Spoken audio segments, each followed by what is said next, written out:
All right. I now call to order the June 13th, 2023 regular meeting of the Wellington Board of Trustees, time being 6:30 PM. Please rise for the Pledge of Allegiance. Pledge allegiance To the flag of the United States of America and to the republic for which it stands, one nation, under God, indivisible, with liberty and justice for all.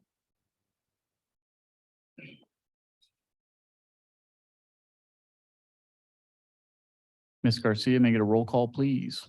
Trustee Gator, Here. trustee Daly, Present. trustee Mason, Here. trustee Teets, Here. trustee Wiegand, Here. Mayor Pro Tem McDonald. Here. Mayor Shosse. Here. Are there any amendments to the agenda this evening? Are there any conflicts of interest this evening? I will move on to first item being public comment. Please know that any person that desires to make a statement regarding the planning commission meeting held last week or the proposed asphalt plant, that this board cannot consider any comments at this time. There is an ongoing appeal on that decision, which will require the Board of Trustees to act in a quasi judicial role to ensure that all parties' due process and rights are protected. We will not permit any public comment related to that meeting or that decision at this time. There is a set process and we need to abide by the law. And when the time comes for considering the appeal, we cannot take comments on the topic into account. So please help us get through this evening without any issue. So now we'll move on to public comment. Please state your name for the record and you have 3 minutes to speak. My name is Dawn Peacock. And so this is just a very general comment. It is no surprise to anyone that I have had some serious concerns about things that have happened on the board. But I also want to make sure I give credit where credit is due. You guys have tackled a lot of stuff that has been pushed down the road and it has landed in your laps. And I appreciate the fact that you're taking care of it. Whether it's changing the rate structure for the commercial and residential water stuff, which I know was a huge cross to bear, and you got a lot of flack for it. I know tonight you're dealing with the cannabis stuff. I know tonight you're also dealing with the Box Elder Dam stuff, which is a big concern. And all of this stuff has come from years and years and years before you. And I just want to say I appreciate that you're doing the hard work. You're cleaning up fees, you're cleaning up different little pieces that are hanging around that should have been taken care of years ago. And so, yeah, just from a resident, I want to say thank you. Thank you.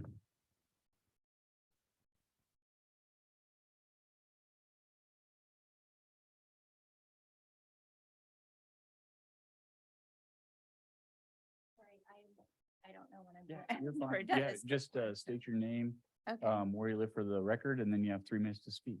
okay. So my name's Elizabeth LaPole and I live over on Sumner Street. And I had attended the meeting last night about the rezone and the replat. And I was confused because my letter stated that the Board of Trustees meeting was the 27th. But then I showed online that when I looked tonight, it said it was canceled. So I didn't know, like, is there another meeting time? Are we going to be notified about that? Because none of the residents know about that change because all of our letters said the 27th. And then last night there was a lot of comment about like 19,000 square foot lots. And when I looked, I only could find one that was that size. And then there were a couple 17,000 square foot lots, but then a lot of them were a lot smaller.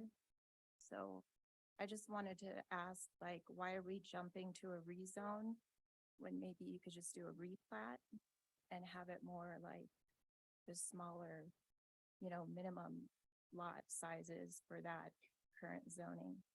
And then also, I'm a mom, so I know that school buses are an issue, the availability of school buses. So adding another 60 homes with, you know, that are gonna be for young families, probably because of the price point. Like, are we prepared for busing all of those extra kids? Because I know it's a problem. And then, just about, traffic changers with that many more cars coming in and out of those areas, because I know it's kind of, there's no lights there on the frontage road with cars, you know, turning left, or cars going off of the frontage road onto the freeway. You know, I just think there are dangers there that haven't been addressed. So that's all. I'm sorry. Yeah. I'm not good at talking. No, you're good. Thank you for your comment, Mr. Bird. Thank you, Mayor. Cody Bird, Town Planning Director. And thank you, Ms. LaPole, for bringing up the notices.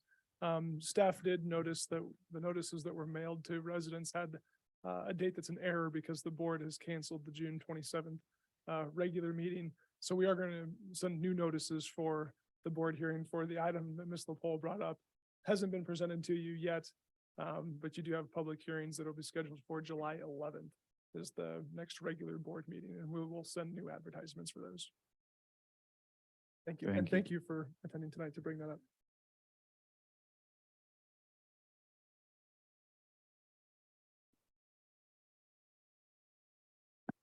All right, well, thank you for the public comment. Next item we'll proceed with this evening is going to be Miss Caitlin Morris, the town's community and business liaison. First of all, it's going to be your introduction, and she has a presentation for us. Or maybe it's just the introduction. Yes. Did you see that look of panic? Don't do that. Yeah, I saw it. I saw it. Something. Hello, everyone. It's such a pleasure to meet all of you that I haven't met already. I've met a few of all you already. And just an honor to be here and an honor to serve our community in this capacity. I'm just overjoyed and so excited for the potential that this role can do. So thank you so much. And thank you to Kelly and Patti for the great welcoming and onboarding. Is there anything else you want to do? You want to explain a little bit about what you do? Okay, That would be good, great. Yes. A big part of my role is acting as the liaison to the Wellington, Colorado Main Street program, which is a nonprofit organization serving the heart of our community, our downtown corridor. So very excited to work with that board and bring different programs and initiatives to our community. Separately, I get to be more involved in the community activities that we provide. So 4th of July is right around the corner, and I have very big shoes to fill in coordinating this event, but great groundwork has already been laid to make it a huge success. So thank you to many of you who were involved in that. Additionally, business licensing and small business support, retention and expansion is a big focus of mine. So working towards sort of gathering data on what is needed in that aspect of the position. Currently on kind of a listening tour. So trying to have a lot of conversations with local businesses and, you know, key partners and stakeholders that have been in the community for a long time. So just getting those data points of sort of where we're at currently in the community. What does our ecosystem look like, and where can we start to fill some gaps and, you know, create some change? So excited to, you know, talk more about that as we get more data and move along. Thank you. Did anybody on the board have any questions or comments? Yeah, go for it. I know you've been in this role for a short time, but I can tell you that the feedback on your performance and your relationships that you've built already are outstanding. People seek me out to let me know how impressed they are with you and what a great experience it is to work with you. So I've heard that all over the place. So I appreciate you so very much. And this role is essential to our community. And I'm very excited, and I think we have the perfect person in that spot. So thank you so much. Oh, goodness. Well, thank you so much. I truly, I would say I have sort of an intrinsic need to be involved in my community on a deep in an intentional level. And this to me feels like sort of a calling that I'm on to be able to work with Wellington in this way. So I'm very excited. Thank you. Thank you very much. All right, next up will be the consent agenda, which includes the May 23rd, 2023 Board of Trustees regular meeting minutes, resolution number 19-2023, resolution authorizing the temporary road closures for the annual 4th of July celebration. May I get a motion to approve? I'll make a motion to approve the consent agenda. Second. May I get a roll call, please? Trustee Gator, Yes. trustee Daly, Yes. trustee Mason, Yes. trustee Teets, Yes. trustee Wiegand. Yes. Mayor Pro Tem McDonald, Yes. Mayor Shosse. Yes. Thank you. All right, next item is action items. The first item is going to be the ordinance amending the town of Wellington's marijuana policy. The town attorney, Mr. Dan Sapienza, and the planning director, Mr. Cody Bird, will present this item to the board. Mr. Sapienza, Mr. Bird, please proceed. Thank you. In your packet tonight, you have three different versions of ordinances that were requested by the board at the last work session that took place in May. The three versions are sort of different collections of options that we presented to you at that work session. At the work session, if you recall, I think Planning Director Bird put together a list of approximately, I'll say 20 different things that could be done to change the marijuana ordinances to affect different goals. And the board requested that we put together three versions of that. We have option A, which in the work session packet was option A with one change to it. There's option B, which in the work session packet was option C. And we have option C, which is the same as option B, except it has a 2,000-foot setback from schools, which is the current setback from schools, as opposed to option B, which has 1,500 feet. In the packet, we also have, I believe, 5 different maps for you. These are put in there at the request of the board. 3 of those maps clearly show the setbacks using current land use for each of those proposed ordinances. And then we also added 2 separate maps, one for option B and one for option C, that also show the setbacks if home daycares were included in those proposed ordinances. There's been, as we've provided different maps to the board over the last 6 months or so that we've been talking about marijuana, it's always hard to, we can only show so much on a map. So a number of the maps haven't showed all of those pieces. I do not know, and maybe Cody has an answer to this real quick question. Is this the home daycares as of today, or is this last week? The maps in your agenda packet show state licensed home daycares as of middle of last week when the maps were created. And I believe one additional home daycare has opened since that time. So they're not actually accurate as of today. So in the town of Wellington, there's now 18 licensed daycares. Last week there were 17. So these change a lot. I believe it's right in the middle, so it doesn't have a significant impact on the actual maps themselves. Option A in the packet makes no changes to the proposed set or to the setbacks for marijuana stores. They can open no closer than 2,000 feet to any school, which is defined to include daycares, including home daycares, and it makes that explicit. It adds R3 zoning districts to the definition of residential, requiring a 200-foot setback from a residential district. That's kind of a clarifying thing that we think is necessary across the board. It adds discussion of neighborhood needs and desires to the considerations of local licensing authority. And the one change from what was discussed in the proposed ordinance A during the work session is with regard to the licensing, the zoning and setback verification form that the applicant needs to fill out. When an applicant wants to apply for a marijuana license, the first step that they must go through is they need to get this form filled out, where the planning director or his or her designee looks at the proposed premises and determines whether it complies with the town zoning ordinances. The change in ordinance A here makes it that day that he approves it is kind of the binding date. So any changes from that date until when they have their licensing hearing, which could be months, really just due to the processes and the notices, wouldn't apply. So when they fill out the zoning and setback verification form, the planning director or their designee has 5 days. And when that's stamped, when that's signed, that's binding on the licensing authority. So that kind of rules out the issue of him or her filling out that form and then another daycare opening up later, which, as we see, one opened up in the last week. So it does happen quickly and without a lot of notice for us.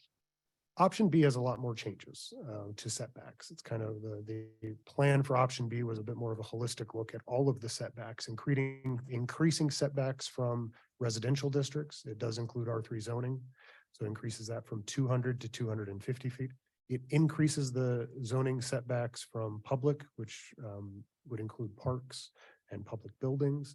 Also, the setback from other licensed marijuana stores. Currently, that's 500 feet, and that'll be increased to 1,000 feet.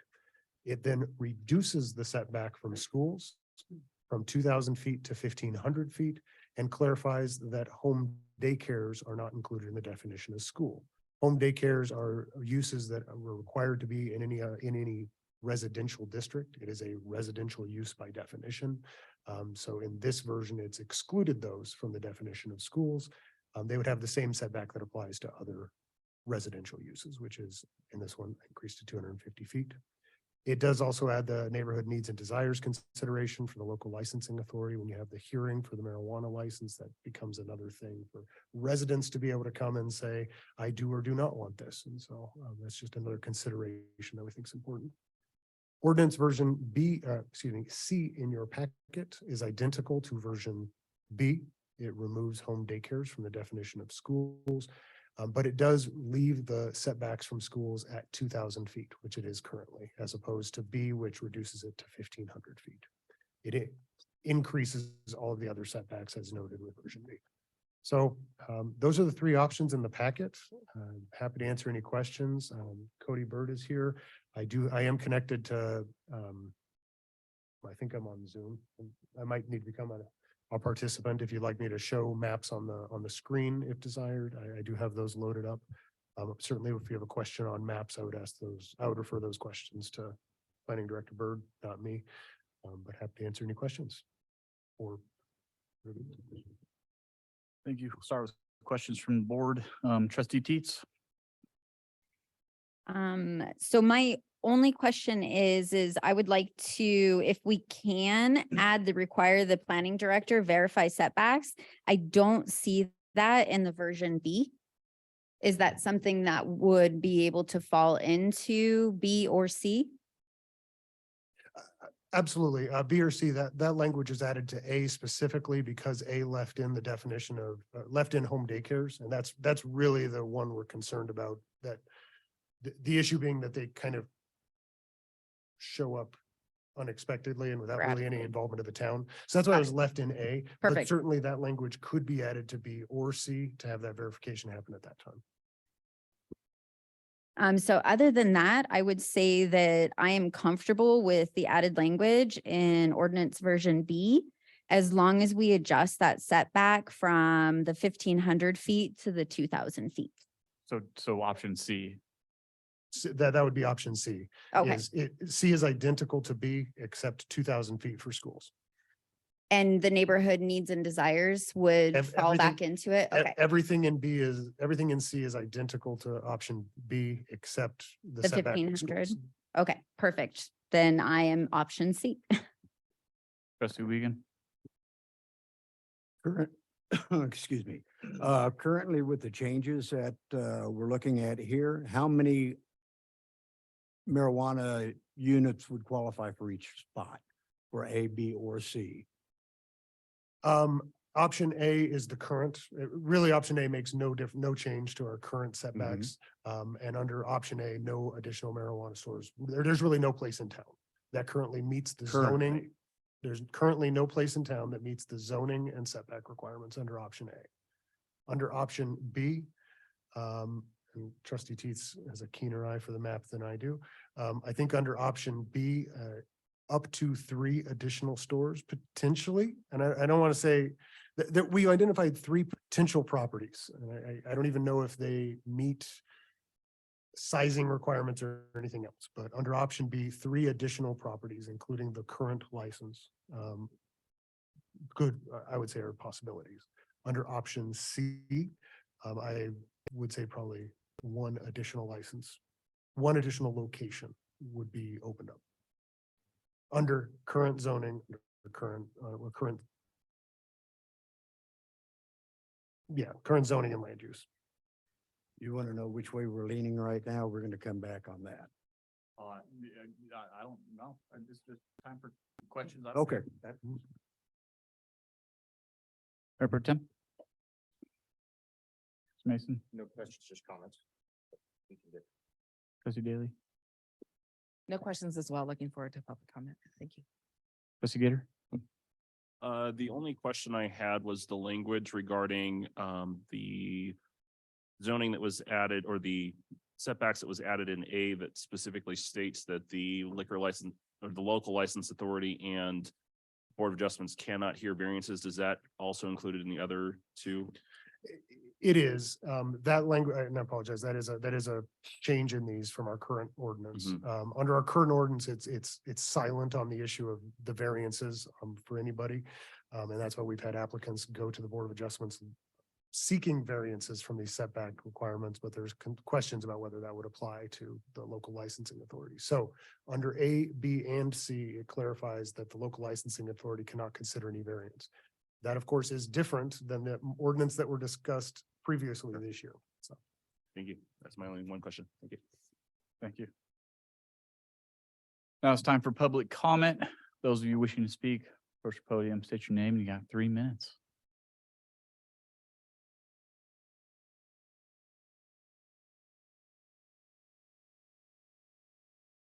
Good evening. My name is Aaron Bradley and I live at 6563 Glowflower Street, which is less than 500 feet across from the proposed marijuana store location. This is the third time in about 7 months that I've had to take time away from my family to be here to oppose the store. I asked the Board of Trustees to please disapprove the owner's request to reduce the setback distance from 2,000 feet to 250 feet, or whatever the numbers are, and take this location off the table once and for all. This location is not appropriate for a marijuana store. This location is right up against a residential area where my kids and other children in the neighborhood play in the Mountain View Ranch neighborhood. There is also a licensed daycare that is even closer, less than 500 feet to this proposed location. I believe that a daycare would be considered an education. It's where kids gather, they are taught, they grow and they learn. So it is a learning organization or environment. These setbacks of 2,000 feet have been written and approved for a reason, and that is to protect our children and residents from drug dispensing companies. A 2019 RAND study found that young adults who live in neighborhoods with medical marijuana dispensaries tend to use more frequently. Youth were enticed by storefront signage and advertising, and living near dispensaries were associated with 4 to 6 times more usage for marijuana in surrounding neighborhoods. This also showed an increase in crime levels. A 2019 study performed by the University of Denver, Colorado, found that neighborhoods with 1 or more dispensaries saw an increase in crime levels between 26 and 1,400% higher. They saw an increase in disorderly conduct, robbery, assaults, burglary, and car thefts. I have heard numerous residents speak here against the marijuana store, but I have not heard anyone speak in favor of it other than the store owners. This should tell the board members to please consider the concerns of the residents and to consider other options that work best for the community and not permit a building, this medical marijuana store next to Mountain View Ranch District. I believe that there are already 2 additional proposed marijuana stores coming to Wellington.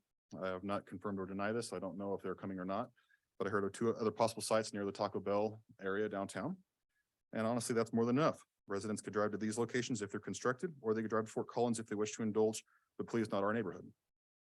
I believe there are more suitable and appropriate locations to build that do not involve setback limitations. I asked the board to consider locations north of town or where permitted that meet these setback requirements. As you vote tonight, I ask that you vote as if this marijuana store is being built in your neighborhoods, across from your house, across from your children, across from your family, like it is with mine. I ask that you listen to the concerns of the residents of this neighborhood being affected by your decisions tonight. And I invite you to please come out to this neighborhood to see exactly how close this is. It's easy to look at a map and judge, but unless you see it in person, you realize how close this is to housing. So I ask that you please take this off the table. Like I said, this is the 3rd time in 7 months I've come out here to speak against this. I wish more people would turn out to speak against this. I am not against marijuana, but I am against this location for how close it is to daycares and residential. So I ask, please find a better location that is not right across from the street from my house, a daycare, children, and so forth. Thank you. Thank you.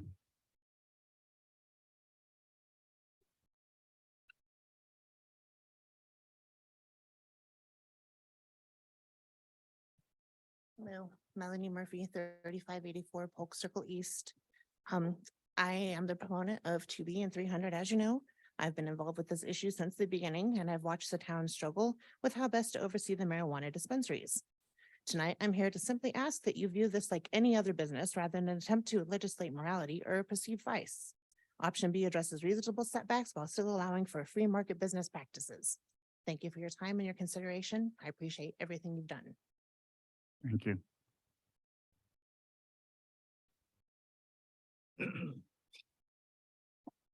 Hello, my name is Angie Wellington. Just so you know me. I am the daycare business that is literally right across the street from me, like literally right across the street from me. There is the little, my home's on the corner at 6513 Glowflower. There's a place where they have trucks, and then that would be where it'd be, right across. And not only is it across from me, it's right across the parking lot from the Trailhead Activity Center that many children go to.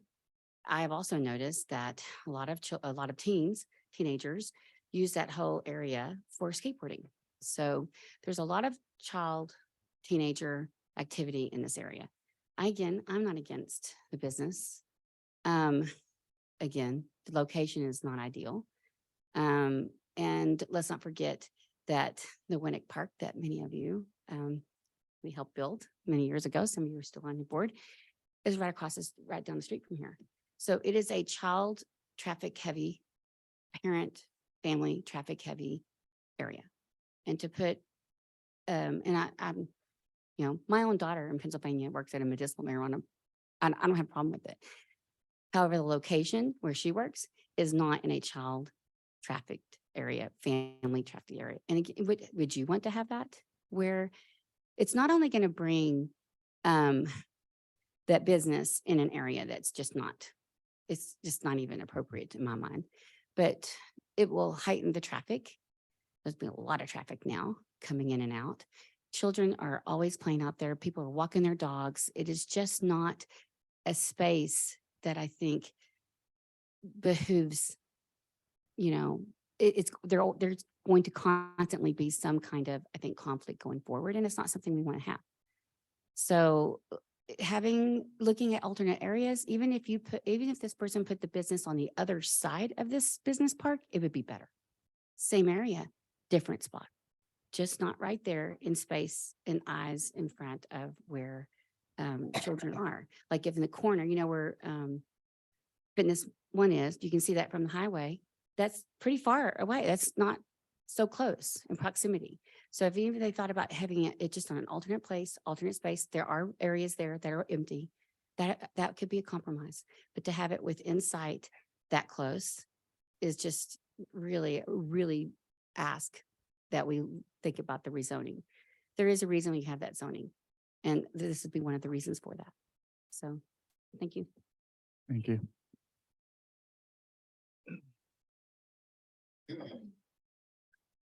Good evening, trustees. Lisa Cholet, 7424 Homestretch Drive. Wanted to mention a few things. One, this ordinance needs to be designed however you so choose, not based on one single property of a potential marijuana dispensary that hasn't been applied for yet, but on the benefit of the whole town. And then as people apply for licenses, that's a perfect opportunity to advocate for or against a particular location. Additionally, I would like to ask you to consider option B. I think it shows good faith to the 50% plus one that voted for this, while still protecting the interests of the entire town.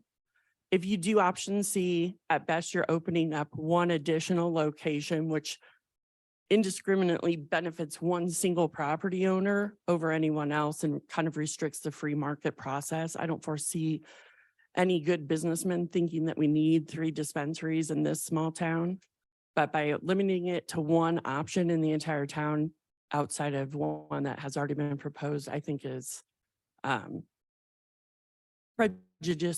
prejudicially benefiting that one property owner. If you go with option B, with the 1,500-foot setback, it doesn't substantially change much of anything here, and frankly would probably open up more desirable locations than the one that's been spoken of so far this evening.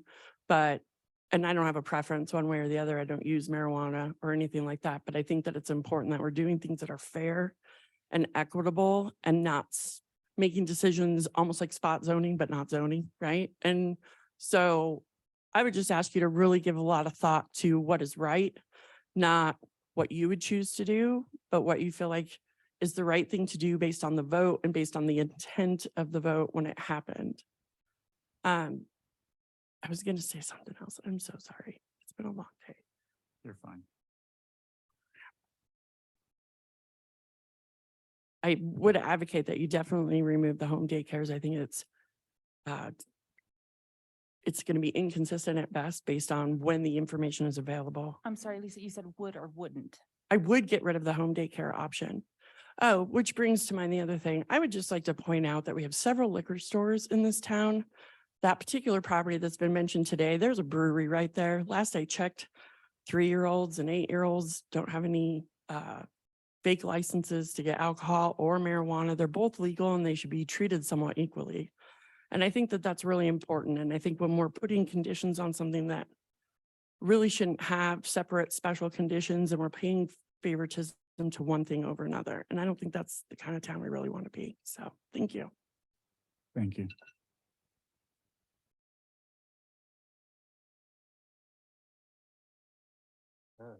My name is Phyllis Mortensen. I live in the downtown area and I don't have a speech prepared, but I can easily talk on the issue. And I'll just mention that I have talked many times on this issue before all of you. You know how I feel. I could tell you a lot of statistics on how marijuana and other drugs that it brings are bad for any community. Marijuana it starts out as a starting point for many people, but then I think they voted for the so-called magical mushrooms, the psychedelic drugs, and then we would have that next in our community. And then this goes on to hardcore drugs. If you want to, you could look at various other states that have gone before us in approval of drugs. Any center where drugs are at becomes a center for crime. And I could quote a lot of statistics or find it and give those to you also.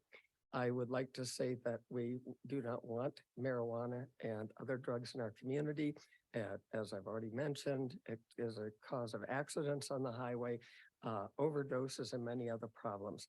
And a lot of people in this community don't like it, but they're afraid to speak out in some cases. But we ask you to just say no to, and make it that we don't want drugs in our community. Thank you. Thank you. I would just like to offer a clarification about the brewery, which I do live next to.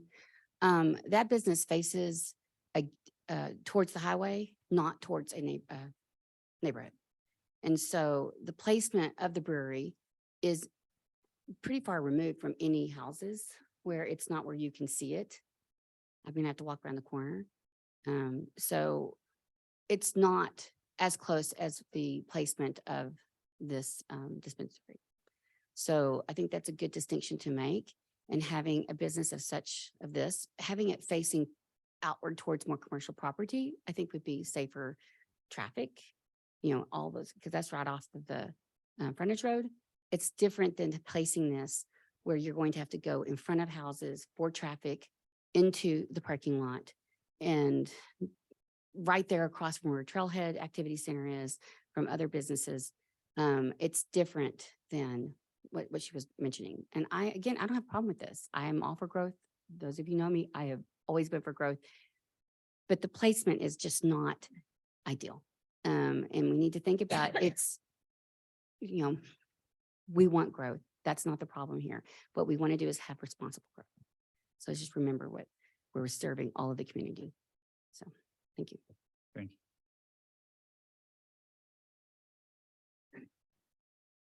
Hello, my name is Steve Wimp. First of all, I'd like to thank all of you and the staff for all the time you've put in on this. I know it's been a lot and it had to have been hard.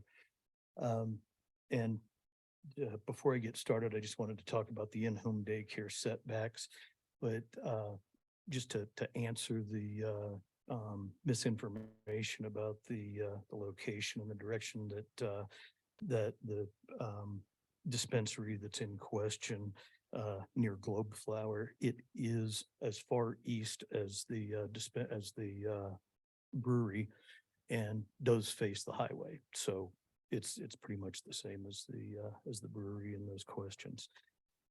As far as the in-home daycares, on May 16th in the trustees meeting, staff acknowledged that there was no other known municipality in Colorado that had required setbacks between marijuana businesses and in-home daycares. And some of the possible reasons that I could see for this is, as was also discussed in that meeting by some of the trustees, it poses no greater risk to the children than any other in that residential zone. And in fact, probably less risk because they're being supervised more strictly. And the area is already covered by the residential setback requirements as it should be, as it is in a residential area. Colorado statute HB 21-1222 requires local governing authorities to treat child care homes as residential property use in the application of local regulation. Also, according to the Wellington zoning regulations, neither a school nor a child care center may be located in a residentially zoned area. Therefore, considering in-home daycares to be the same as schools would be contradictory to the current zoning regulations. So if a person truly believed that there is a greater setback needed from a dispensary to an in-home daycare than the setbacks that are already set for the residential areas because of safety, then they would also have to believe the reciprocal, which would be that if a dispensary was already there, you want to say that it should be the daycare can't not get opened within a third of a mile of that dispensary. And I don't think anyone here would want that to happen. So thank you for your time. Thanks for listening. Thank you.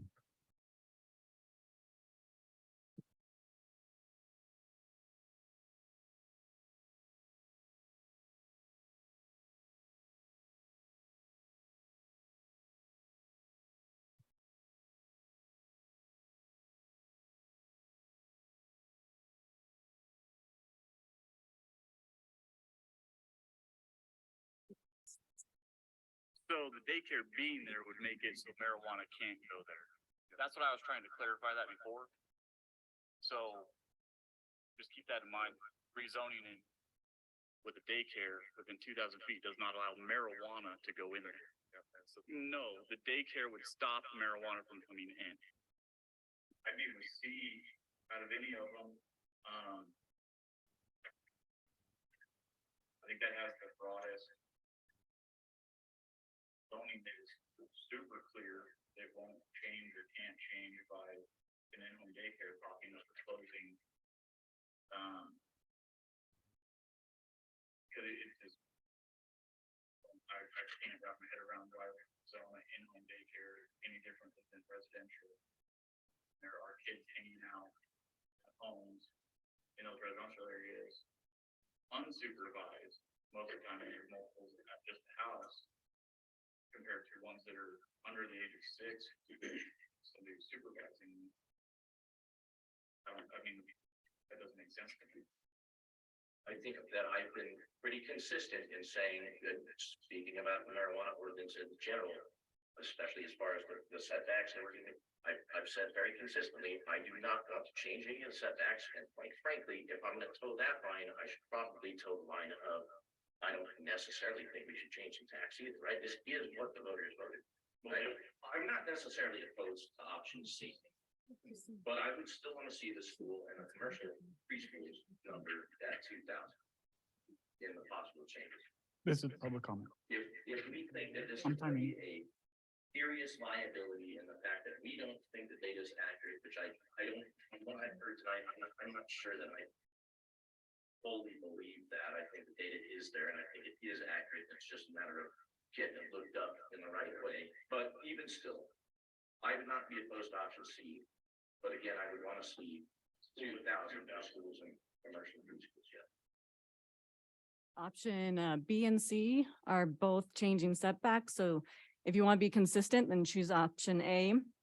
I want you guys to be men of your word, follow through on what you say you're gonna do. Mayor, I have a solution so that you can keep your promise to the residents, that you won't have the pot shop next to these residents that have spoken. Why don't you rezone the pot shops to light industrial? That's the north part of town. That's the furthest away from residents because you have the buffer of the commercial, so that there won't be this problem with the location, and you can open up 3 pot shops up in industrial. So I'm asking you guys to keep your word, stay consistent to what you said you were gonna do, and look at rezoning so that you guys can have 3 more pot shops, but not close to residential, so that everyone's happy. Thank you. Thank you.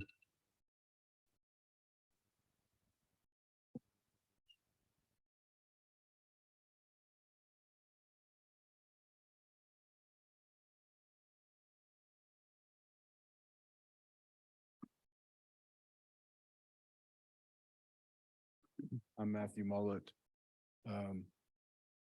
Live in this town, like I mentioned before, I care for this town and I want to see growth and I want to see good things happen.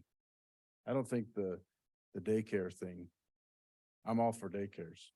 I mean, it's just, our kids need daycares, of course, and families need it, but I see no, it doesn't fit residential daycares. It's not the schools. It's not the same as a school. So, I mean, it's very simple. It's zoned in a residential community to be a home daycare. We're talking about different daycares is different, but I'm talking about home daycares. So I think it's inconsistent to class that as a school when it's not a school. It's a home daycare. So I think it's the simple way to clear things up and keep things simple and legit. Thank you. Thank you.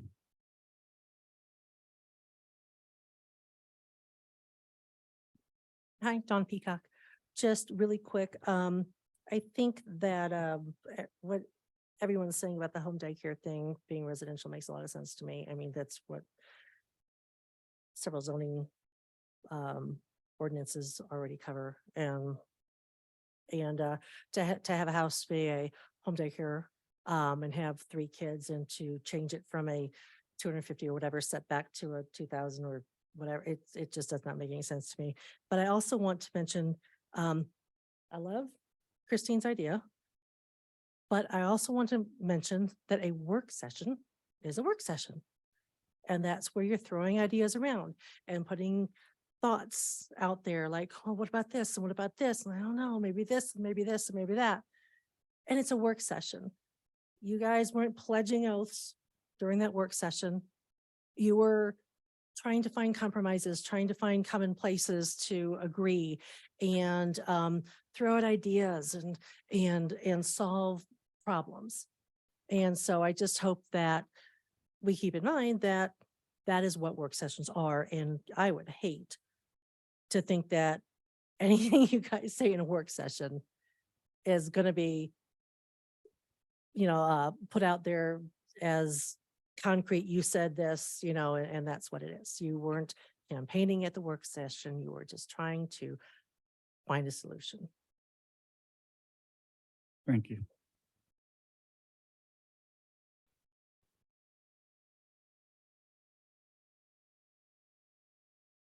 All right, Schoollery, I'd like to thank the Board of Trustees for spending an inordinate amount of time and resources on this amendment to the marijuana ordinance to make it correct and proper. I'd also like to thank staff for capturing every meeting and taking directions from the board. The first option goes against the board's will to place caps on dispensaries. It's a cap wrapped up in an ordinance. The packet clearly states that option 1 will have no more dispensaries in Wellington. This will create a monopoly with only 1 dispensary in town. This is not an option. It's anti-business and frankly un-American. Option 2 reduces the setbacks from schools from 2,000 to 1,500 feet and takes out the in-home daycare. I coach competitive travel hockey for both my daughter's team and my son's team for the last 8 years, and recreational baseball. I'm responsible for kids from 6 to 16 years old. There's no way any kids are getting near a dispensary. Dispensaries have more security than a bank. From the time you drive into the parking lot to when you get your driver's license scanned, you're being tracked and monitored. Further, the small number of children that attend in-home daycares are under the age of 6. These kids are being supervised by adults paid to do so. No other municipality in Colorado that we're aware of has setbacks in place for home daycares. Option 3 keeps the original setbacks in place, most notably the 2,000-foot setback from schools as defined in the original ordinance. This option also removes in-home daycares, but increases the setbacks from parks to 1,000 feet from 500. It also increases the setbacks between other dispensaries from 500 to 1,000. If the board's intentions are to keep children safe, option 3 would be your choice. Also, just to clarify, this particular one is facing I-25. This particular piece of property was under contract before the in-home daycare was purchased, before the house was purchased 2 years ago. There's no roads connecting Globe Flower to this dispensary. You don't go there to get to, you don't go by that street. You don't go down that road. So the kids won't on their skateboards will be fine. Yeah, and I'm totally happy to answer any questions. And again, thank you very much for your due diligence on this amendment to the ordinance. Thank you.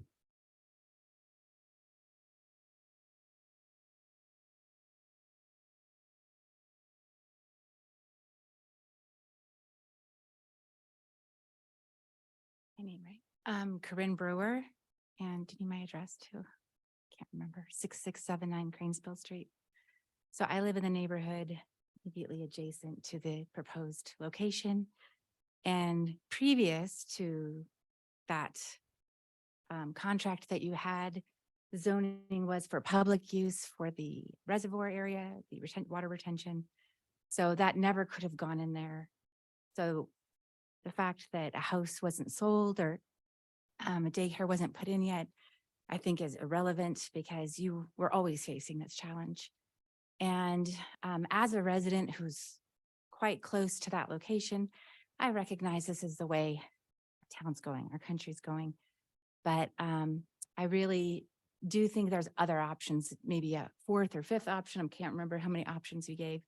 But again, rezoning to allow it to go into some of the industrial areas away from the neighborhoods. I think that the idea that changing setbacks for a daycare, I mean, what about those of us who live there with our children all the time?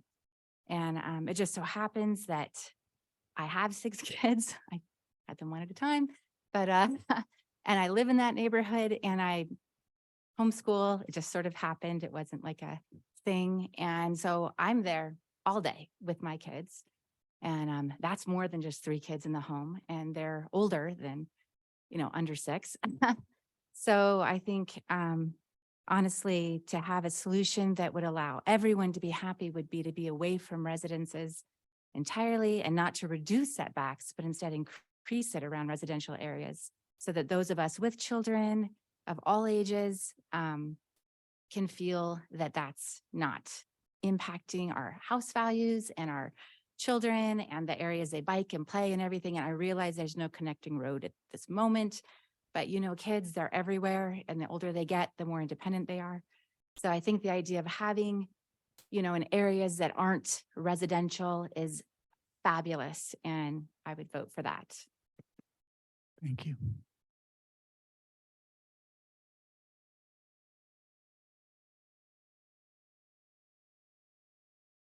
Going once, going twice. Public comments sold. All right. Thank you for your comments.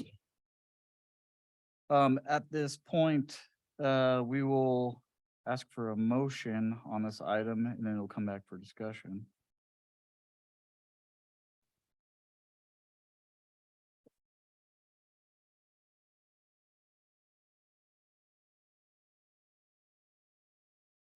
I move that we approve ordinance number 06-2023, version B, with amendments as the Board of Trustees deems appropriate.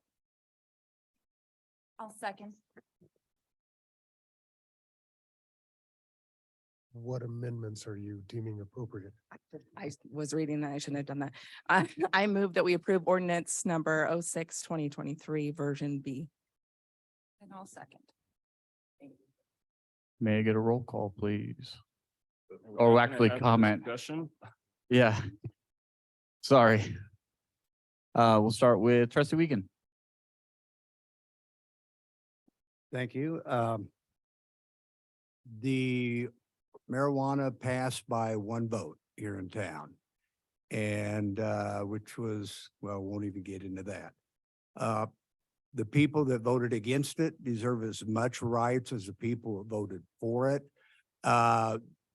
It was voted on and it was passed with these restrictions on it. I think we need to keep it in place at the moment. And, we need to see how it goes. I mean, we're very concerned in this town about the effects, whether it's crime, theft, whatever. There's a lot of, I mean, I have a nephew in Oregon. He's a cop there. And since they passed marijuana, they passed all the other drugs. Portland has become a cesspool. And I really think we need to go a little bit slower here in this town and see exactly what type of effects we're going to be getting from this. And I'm for A, and I will vote against B. Thank you. Thank you. Trustee Teets. All right. So, and taking public comment and meeting with multiple people in our community, I will say that I was probably one of the most adamant people that this needed to stay the way it was. And then we learn and we move forward from what we've learned in the position that we sit in. We know there is legal liability. We know that there was issues with the very poorly written ordinance to begin with. And that created massive conflicts. This will have to change no matter which way we look at it in some aspects because of those legalities and issues.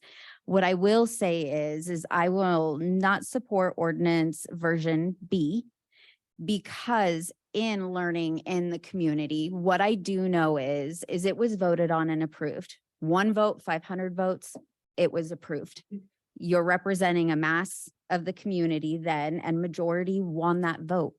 So, but everyone's vote still counts, whether or not you voted for it or against it.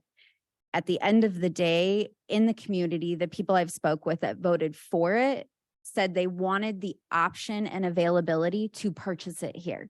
They didn't say they wanted 5 dispensaries open. They didn't say they wanted 3 dispensaries open. They said the opportunity to not drive to Fort Collins to purchase marijuana. I get it. Gas is expensive. Apparently, so is marijuana.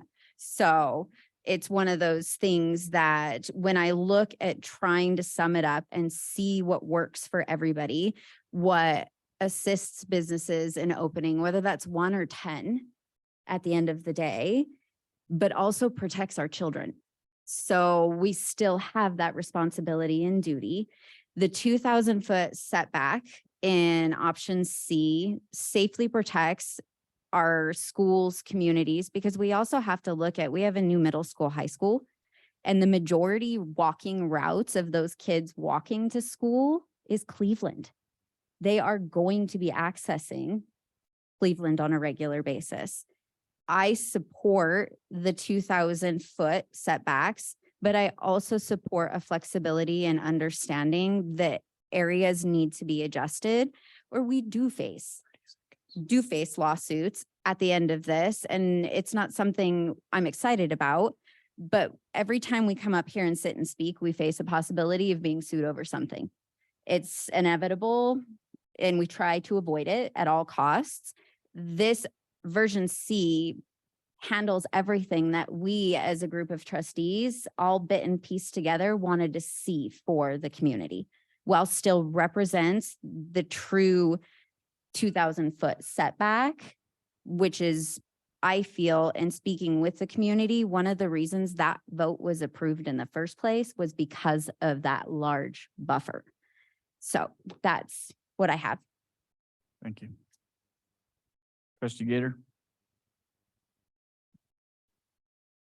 So I've been fairly consistent throughout this whole process. I agree that with what trustee Teets said is that when the voters approved this, as a reminder, it was approved by one vote. We've heard that many times. And at least one person has told me that the reason they voted for it was because of the setbacks. I know the argument's made constantly, well, no one read it, they just read marijuana. I agree, there was a lot of people.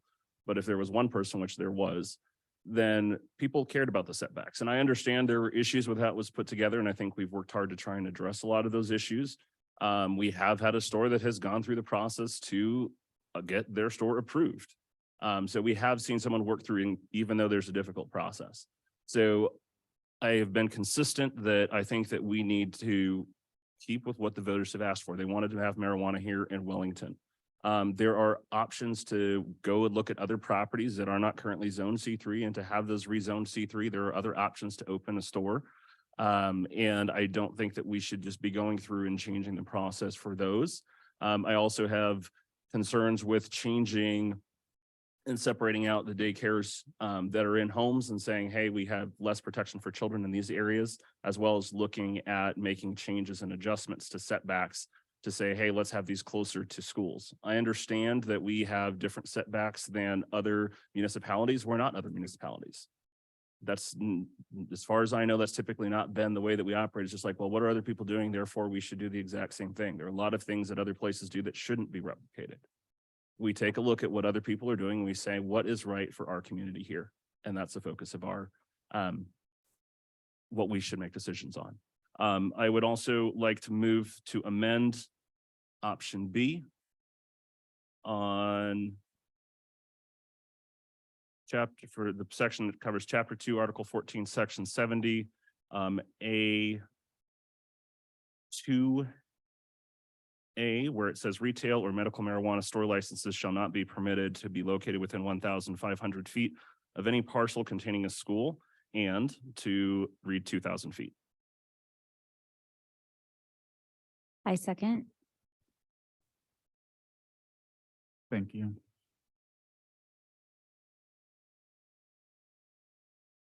Trustee Daly. Mr. Mayor, Yeah. I think you need to handle the Oh, motion to amend the underlying motion before moving on to the underlying. rules here.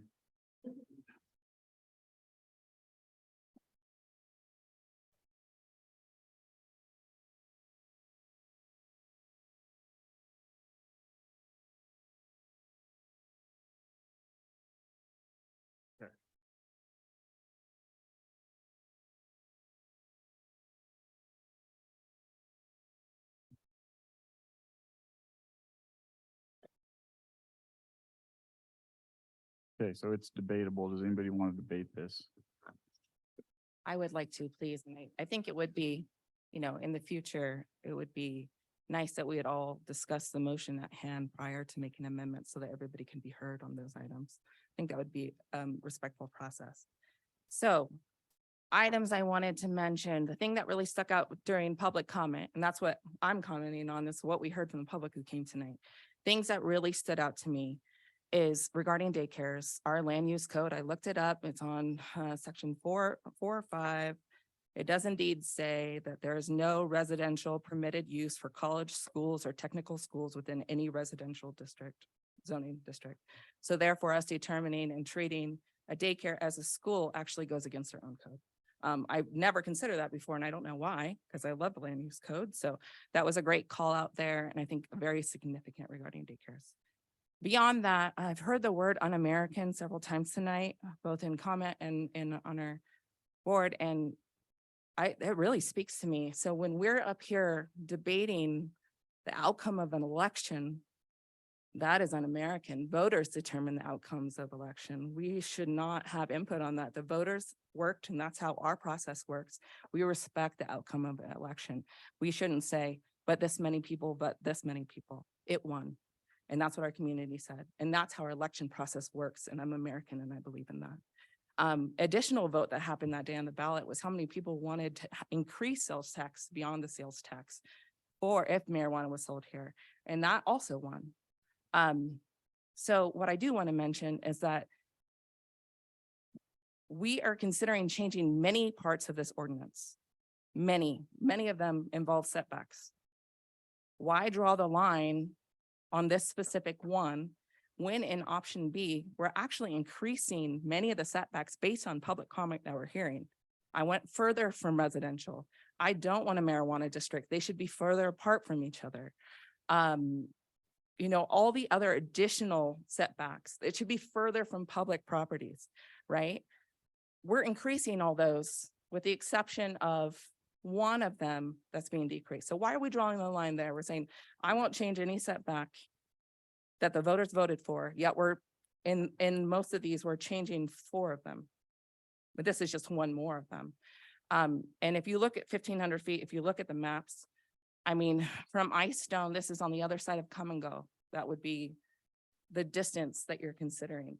That's a long ways. So if there's a significant distance that you want from schools, that is accomplishing it within 1,500 feet.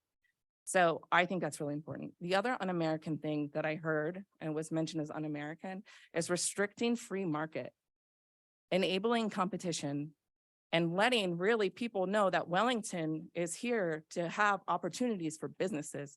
And not only that, we want you to be successful. We want you to have opportunity.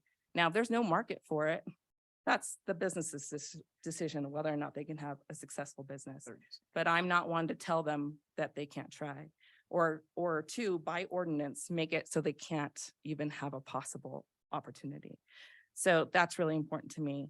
That additional tax benefits from marijuana sales was indicated to be used towards recreation for our entire community. So that would be some of the benefits there, but that's why I stand for the 1,500 feet in option B. I would not vote for the motion to amend.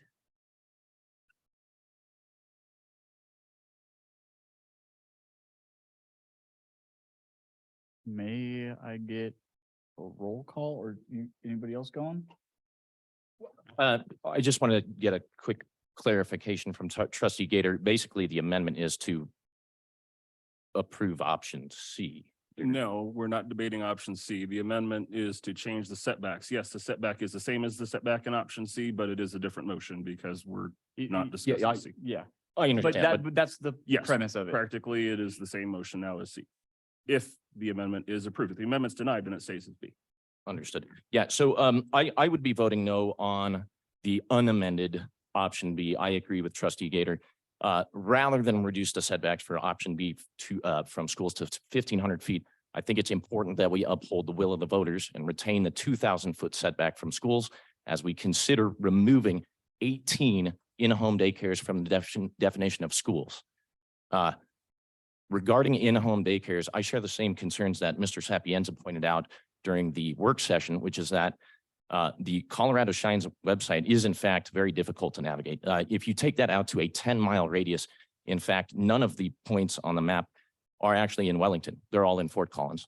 If you move it down to a 5-mile radius, 9 pins show up of 18 daycares. So I think that adds a significant burden on both applicants and staff as far as that goes to have to navigate that site and really truly figure out where these things are. Option C, which is, well, yes, adds additional protections for residents, including moving the residential setback to 250 feet from 200 and increasing the setback from public property from 500 to 1,000. So I am for the amended motion.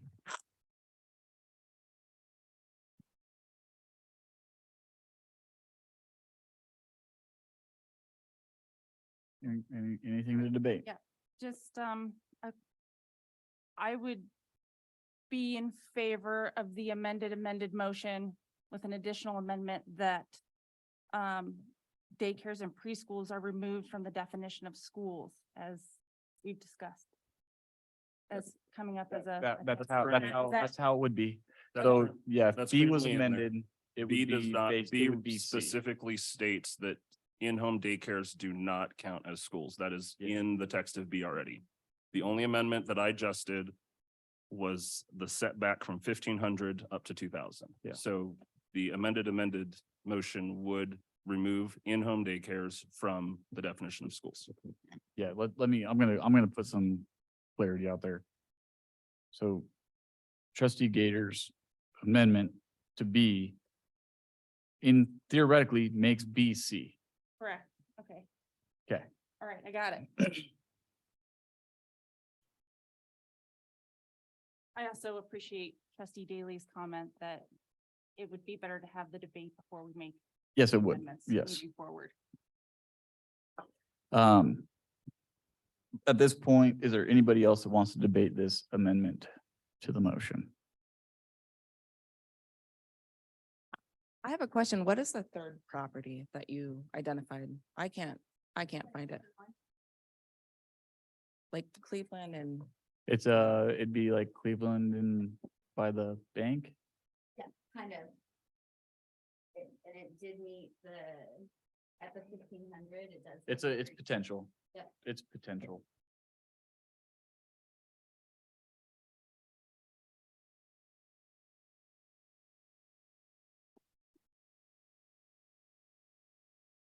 One thing too, you got to remember, this is a living document. We can change it.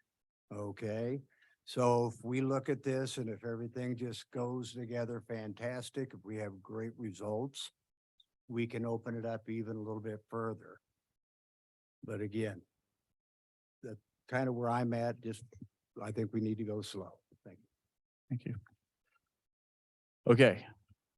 So now we need to take a roll call on trustee Gator's amendment of the motion. Correct. No, that's not voting on the motion. No, we're moving. No, we're just voting to amend it. May I get a roll call, please? Trustee Gator, Yes.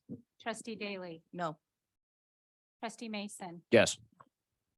trustee Teets, Yes. trustee Wiegand, Yes. Mayor Pro Tem McDonald,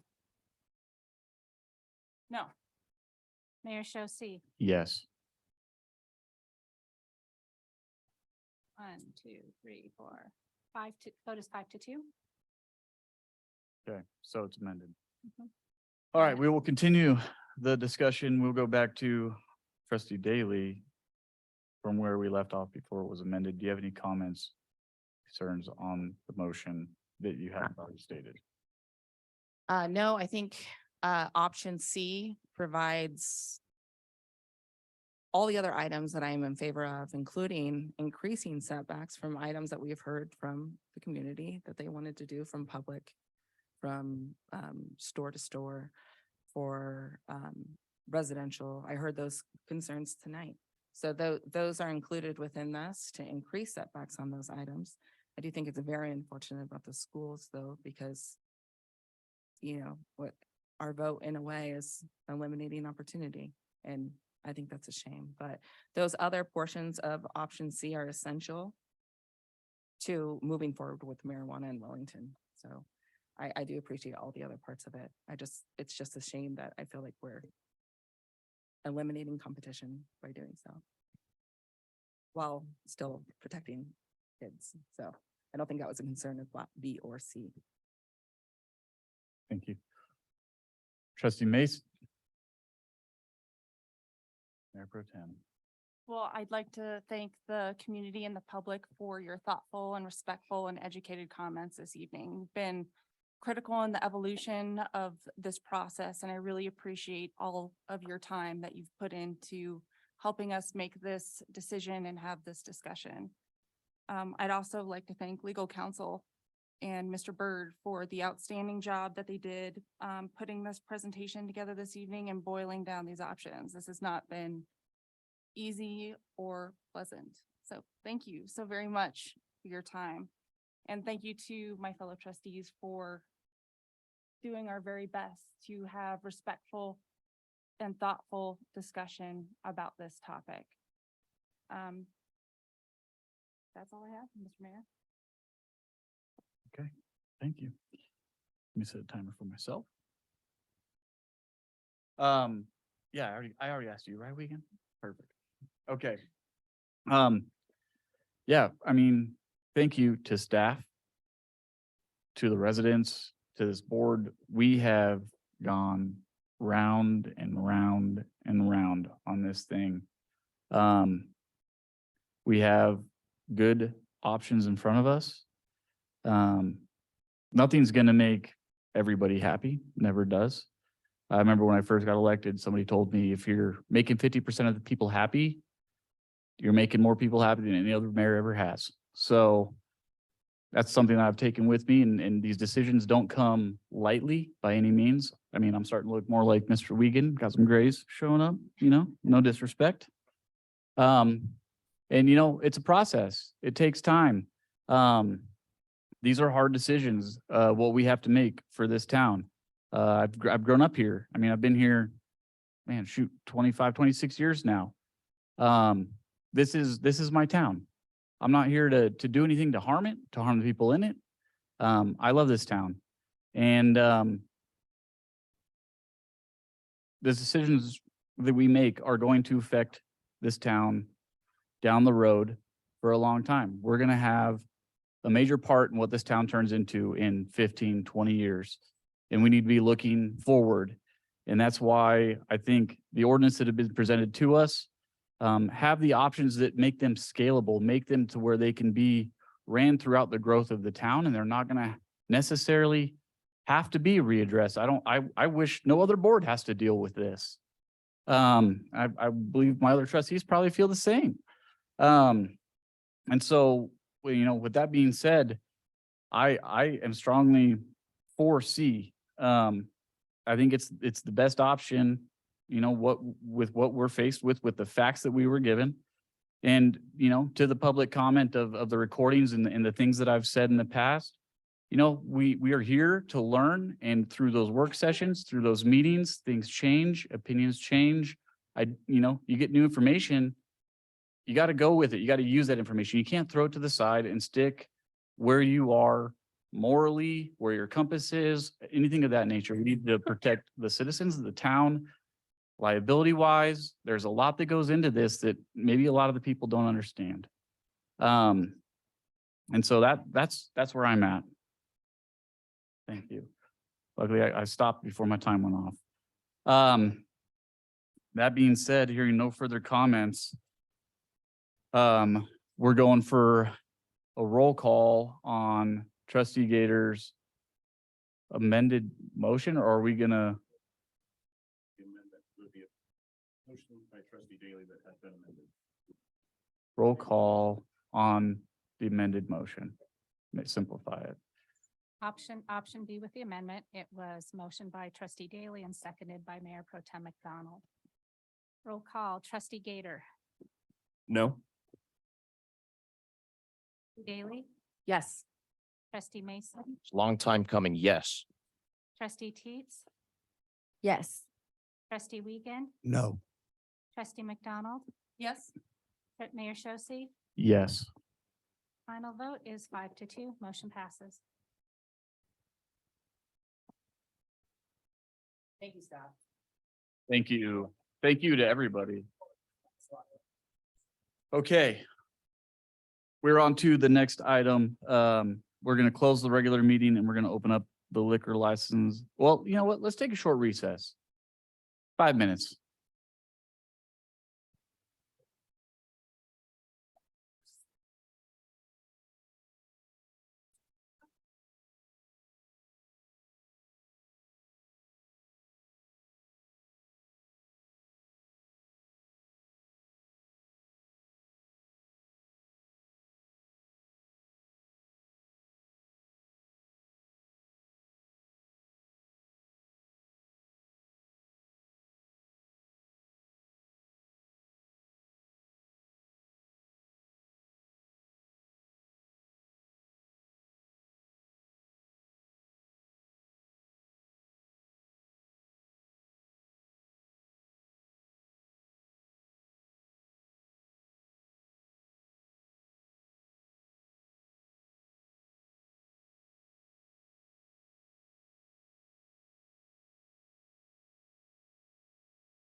Actually, I, got myself. Craigslist and I played All right. After recess, I will now open the Liquor Licensing Authority Board, time being 7:52 PM. The only item on the agenda this evening is a special event permit application for the 4th of July Beer Garden hosted by the American Legion. You want a roll call, Mayor? Oh, yeah, that'd be good. May I get a roll call, please? Let's see here. Trustee Gator, Here. trustee Daly, Present? trustee Mason, Here. trustee Teets, Here.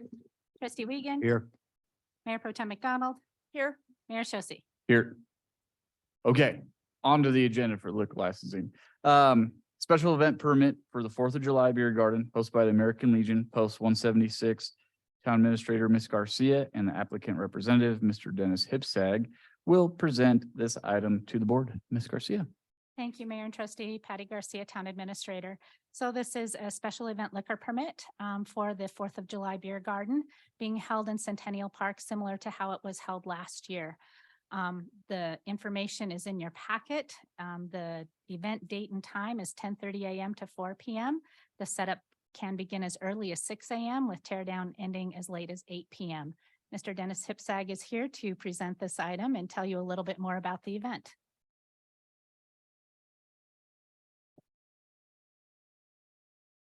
Basically going to be the same thing we've done the last couple, 3 years. Nothing's going to change. It's all the same. Set up our tents, have some vendors, have a few bands, a few breweries, of course. Security, we'll have plenty of security, so that shouldn't be an issue. Like I said, it's basically going to be the same thing we've done in the past. So there has been no negative feedback from any of our reporting agencies between LCSO and Wellington Fire Protection District are in support of the event. And I believe that can you explain a little bit about how the wristbands will be handled and how entry will be handled as far as checking for underage drink? Sure. We'll have vendors? tip certified folks at the front door. So they'll all be checked for IDs, of course. We're gonna do something a little different this year. We've got a wristband that's got 5 tags on it because the limit is gonna be 5 drinks. And you'll have to tear those tags off in front of the server. So nobody can be swapped and giving somebody else 10 drinks instead of just 5. Anything else? That's a good improvement. I know, I was gonna say that. Thank you. Now just for Board of Trustees comment and open it up for public comment as well, please. Thank you. Thank you. Start with comments with the Board of Trustees, Trustee Gator. Yeah, so I did have a couple of questions. Now, you mentioned there will be security. I was a little confused because in one spot you guys checked no security won't be hired, but then like 2 boxes down, it said LCSO. So are you guys paying LCSO or how's that working with security? Yeah, we're gonna rent 3 of those guys from LCSO. And of course, we'll be there as well. There'll be 12 of us probably at a minimum. Okay. I just was clear because it was in one spot it said no, but then right underneath it said yes, and then you said yes. Okay. Second question, I know you like the change with the wristbands. Within the gated area, will anyone without a wristband be allowed into the fenced area or only people with the wristbands are allowed into the area where liquor is being served? Those people will be allowed in, no one unaccompanied minor, of course, so. But other people will be allowed in if they're of age. Okay, so if they're over 21, they can come in and children can come in if they're accompanied By their parents. by their adults. parents or something. Okay. Yep. That's good to hear. Thank you. I appreciate you guys adding that in. The one question I did note, I know there's the issue of the bathroom area. People go out the exit to go in the bathroom and just was, I stopped by for a little bit last year and actually saw someone walk out, leave their beer on the ground next to a kid and then it's like, which was the whole point. So I didn't know if you guys had a plan on how to keep that from happening to make sure people aren't bringing liquor outside of those boundaries and the Usually- bathroom's the key area. Yeah, usually we have somebody at each entrance and exit Okay. and they'll be monitoring that. All right. Thank you. Yep. Trustee Teets. Of course, mine's going to be ADA focused, but I'm sure it doesn't surprise you. Yep. How many ADA parking spots do you plan on having? I noticed on the map, but Town Hall only has 2 labeled. Do you plan on labeling more of them? I think that's all we're able to have. I think we're stuck with 2. Is 2 ADA parking? And for the 4th of July, you're only allowed to have 2. Is there a way that we can, typically in years past, we set aside an area during the parade where there is areas for only handicap parking? Is there a way that we can set aside areas for ADA parking? There is that area right behind the town's building that's over there. We could certainly work with the group. There will be parking at Old Town Hall as well for ADA, and that's a bit of a jog over there. I will say that though, if parking is not available for the public during the event, the town is not required to provide ADA parking. We're technically not providing parking for the public for this event, although we do choose to go above and beyond to provide ADA accessible parking near Old Town Hall. But that is not required. This event is something that we could certainly work and see if that is a desire of the Board of Trustees. We could find additional spots potentially and work with Caitlin to see, where on the map that could go. There are 3 spots, I believe, in front of the Municipal Services Building, so potentially all 3 of those could be reserved. That might be the best solution. Then I would ask for my trustees to agree with me that we need to find possibly an additional option for inclusion for ADA. There's more than 3 people that have a disability. We're talking about tens of thousands of people. And there's more than 3 that attend that have a ADA accessible van or equipment that they're going to need to load and unload. I have a quick question. Is ADA parking part of the liquor license? No. It is No. not. No. I think that would be fantastic when considering the event, the way the event's functioning, but for this given hearing that we have in front of us, that's not a consideration for a liquor license. But great recommendation, absolutely, great for a community, but just not applicable to this hearing. Sorry, thank you for labeling the handicapped access for the bathroom and the sidewalk. Thanks. Trustee Wiegand? Member Dunn. Curious question. Sure. Will you be hosting any of our local breweries at this event? All 3 of them will be there. Excellent. Yep. The American Legion has done a fantastic job putting on a safe and responsible beer garden event for the 4th of July. And I really appreciate how they help extend this event throughout the entire community and not just one small location. Thank you for putting on and taking on this liability of hosting a beer garden for the 4th of July. I support this application. Thanks. Mr. Mason? Yeah, I just want to say thank you, Mr. Hipsag and the American Legion for helping to make the 4th of July a success. The beer garden's a great addition to all the festivities that we've got going on that day. And I just want to thank you guys for that. So. Trustee Bailey. Above everything else, thank you, sir, for your service and for everybody else who's members of the American Legion who consistently and always are giving back to our community. I appreciate it so very much. I have no doubt that this event will run as smoothly with all the best practices that you have learned throughout the many, many, many events that American Legion participates in. So I appreciate all the safety considerations, train certifications, all those kind of things. It's going to be a fantastic time. Thank you, sir. Yeah, great event last year. You guys put on a really good show. I mean, you're there with security, you got all the local breweries. I mean, I recommend people go, check it out. It's worth it. More activities in town for the 4th of July. Just keep rocking it. I'm all for it. May I get a motion on this item, please? Make a motion that we approve the special event permit for the 4th of July beer garden. I'll second. May I get a roll call? This Oh, needs to be public a- comment. Public comment, please. Thank you. Thank you, Trustee Gator. Now for public comment. Going once, going twice, sold. Okay, now may I get a roll call, please? Okay, it was motioned by Mayor Pro Tem McDonald, seconded by Trustee Mason. Trustee Gator, Yes. Trustee Daly, Yes. Trustee Mason, Yes. Trustee Teets, Yes. Trustee Wiegand, I want to thank the American Legion and yes. Mayor Pro Tem McDonald. Yes. Mayor Shosse. Yes. Motion passes. We'll now close the liquor licensing authority, time being 8:02 PM. And reopen the regular meeting, time being 8:02 PM. All right. Reports, Town Attorney, Mr. Sapienza. Coming up beginning in July, we're going to begin our what we're hoping to become a regular thing for the Board of Trustees, which is updating various portions of the municipal code. We'll be beginning with chapter 10, which is the general offenses of the town of Wellington. So that's something to look forward to. Also, over the next month or so, you'll all be hearing a lot from me on a number of issues that are going to be coming in front of this board. So I look forward to working with you all over the next short while, because we're working a lot together. Thank you. Town Administrator, Ms. Thank Garcia. you. So we will be looking at some options for ADA parking for Centennial Park for the event.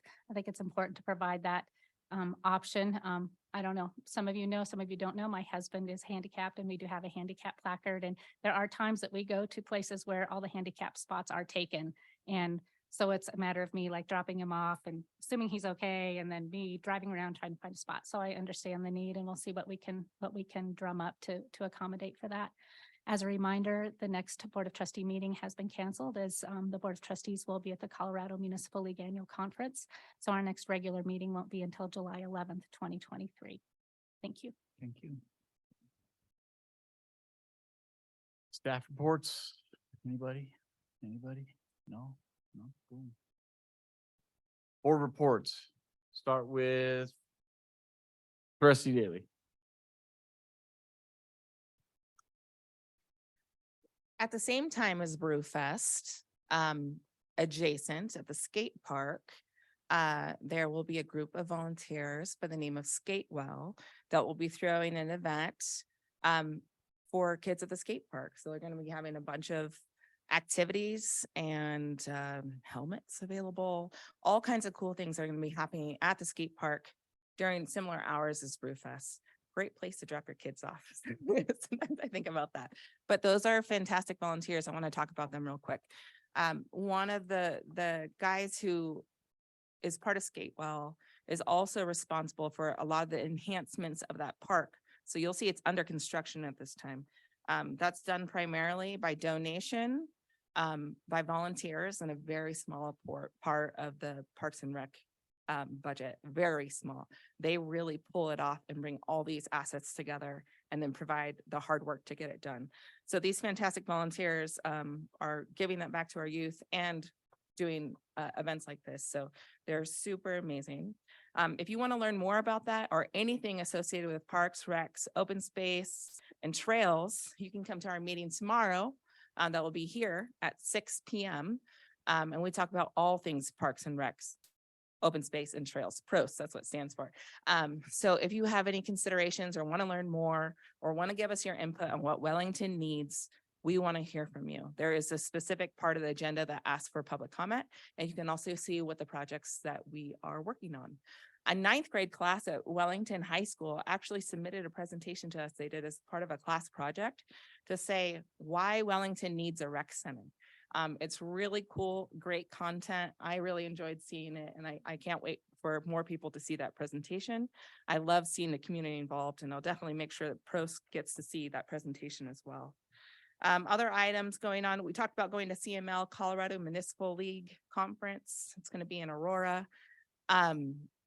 And it is invaluable. We are going to learn for the best practices of every municipality in Colorado. How are they pulling it off? How are they offering affordable housing? How are they helping their community grow? What are they doing for economic development? We're going to go learn from the best and bump heads and minds with everybody that's leading Colorado. It is such an amazing conference. We'll come back invigorated with new ideas and ways to get things done. It's going to be amazing. So I can't wait for us to come back and share what we've learned with the community. The other thing is it's summertime. Kids are out and about and usually up to trouble. Not usually, sometimes up to trouble. So this is a small town. If you see my kids not acting right, you say something to them. You yell at them, and I will do the same to yours. Okay? That's what we depend on in Wellington. So let's keep community safe and clean and watch our kids collectively. Thank you, guys. Trustee Gator. All right, so a couple of things that I did want to highlight. I know it's been a busy winter, but back, I believe it was the beginning of the year, did a Saturday morning at a coffee shop just at Ziggy's, invited any of the trustees who wanted to come and members of the public just to come and have a conversation. I know sometimes it can be scary to come up to the board and be in front of everyone and talk, but sitting across the table and just opportunity to ask questions. So July 1st at 10 a.m. I'll be at Ziggy's from 10 to 11. So any of the members of the board who'd like to show up, it'd be great to have you guys come out to that. And any members of the public, if you want to be able to just sit and talk to the board about some issue or whatever and not be stressed out about it, you're welcome to come. You can come for the entire hour. You can come for 5 minutes. You can come for whatever. So want to encourage you guys to do that. One other thing that I did want to bring up just with the board is I continue to have concerns with our finances. We've had issues with retaining talent within our finances for the town. We continue to have problems with not having accurate information. There have been concerns raised in the past about what type of controls that we have in regards to checks and balances with spending of taxpayer dollars. And I know we're looking at potentially hiring an outside firm. I've raised this multiple times over the last 3 years. We currently have a situation where we have a position that is a shared position between a finance director and a treasurer, where the treasurer reports to the board of trustees, but the finance director reports to the town administrator. And I really think that we need to make sure that we have a good system of checks and balances. So whether we bring in an outside firm as we're looking at doing right now, or whether we go back to hiring an internal position, that position needs to solely report to the board of trustees. There needs to not be this lack of clarity about whether or not the financial side of our town has a clear road to the board of trustees if there are any concerns that they have about controls. So again, whether we go with a firm, whether we hire internally, I think that we need to make sure that we need to adjust how that position reports. That's all I got. Thank you. Trustee Teets. Yes. I would like to say that just kind of stemming off of what Trustee Gator said, I do support looking at how that structure functions as far as the treasurer and finance director and making sure that we have those protections where we have someone reporting directly to our board, but making sure that our town administrator has all access to numbers and data that she absolutely needs. So I'd want to make sure that that also was in place as well. I will be present at the July 1st meeting at Ziggy's. I don't leave until the 2nd. But other than that, I'm looking forward to, I had a discussion, a very good discussion with Administrator Garcia yesterday, as well as an email from Mr. Billy, our Parks and Rec director. And I'm looking forward to hearing ideas and discussions about setting up ways to track our Parks and Rec for damage, improvements, stuff like that.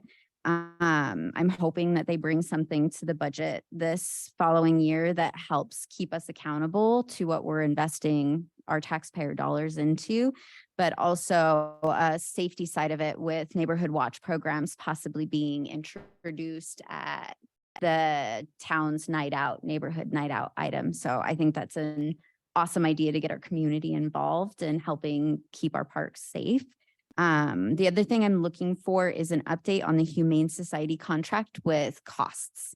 So I know that that was a huge concern as their contract is it more than doubling, Patti? Is that? No. And I will send an email out to the trustees. We did meet with the Humane Society yesterday. I haven't had a chance to pull all of my notes together, Got but it. I will get you all updated. There are a couple options for their contract. Our initial contract has not been updated in probably 7 years. So the cost, they are not recovering their costs right now, but they do have, so we could keep our current contract or go to more of a full service contract, which is the almost doubling piece. So I will send information out to the trustees once I can gather all my notes together. Awesome. Thank you for asking. Yes.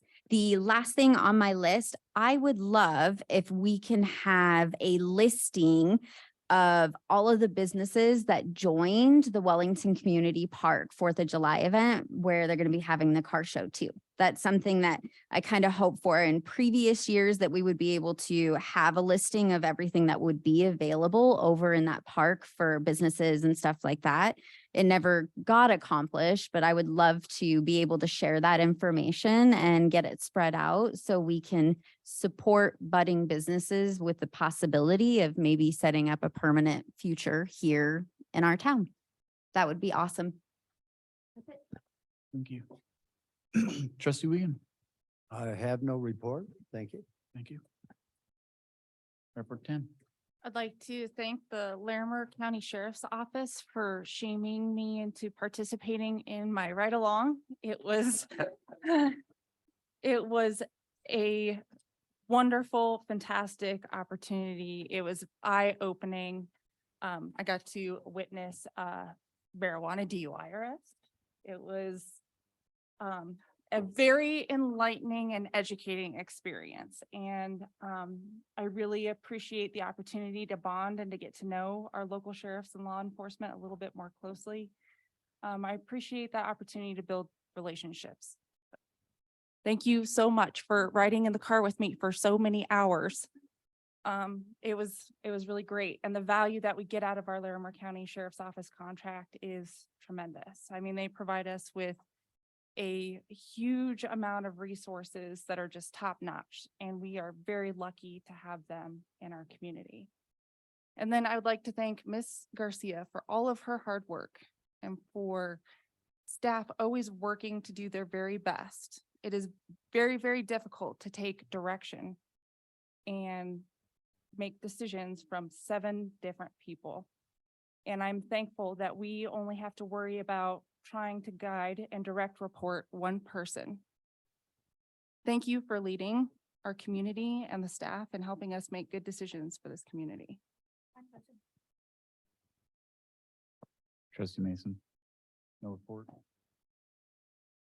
I don't have anything to report other than I like working with you guys. So you got that. All right, I will now close the regular meeting and we will enter a work session. I explain something real quick, Mayor, just Yes. sorry, a concern was raised earlier about the motion to amend that I made. Oh. The reason that I made that was not meant out of disrespect. I'm only able to make a motion when I have the floor. I only have the floor during my time to speak unless it's given to me separately. So that's why I made the motion during when I had the floor. It was not intended as a disrespectful thing. That's all. Thanks, Trustee Gator. Okay, now I will close the regular meeting and we'll enter the work session, time being 8:14 PM. First thing on the agenda is going to be this evening's work session discussion of the Saddleback Division Development Agreement. Mr. Byrd will be presenting to the board.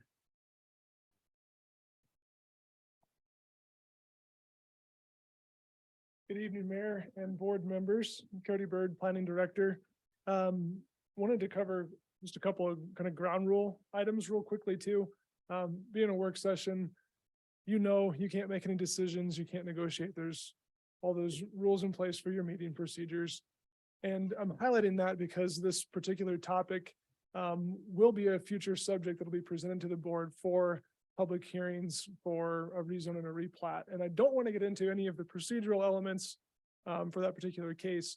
But what we wanted to do was highlight for you some of the nuances and complexities of the existing development and existing development agreement so that you're not handling public comments and trying to understand the history behind this project. So that kind of in a nutshell, really what we're trying to do tonight is provide you a baseline of information regarding what has happened in the past, where we're at today, and a couple of the nuances for this existing development agreement that has some pretty complicated pieces to it. We want to give you an opportunity to hear that and ask some questions to understand kind of what's behind this.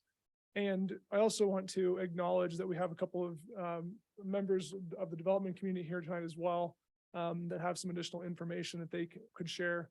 There's a slideshow, very brief slideshow in your packet, and we'd like to invite them to present that information for kind of frames the why they're looking at changing some of the ideas behind the subdivision.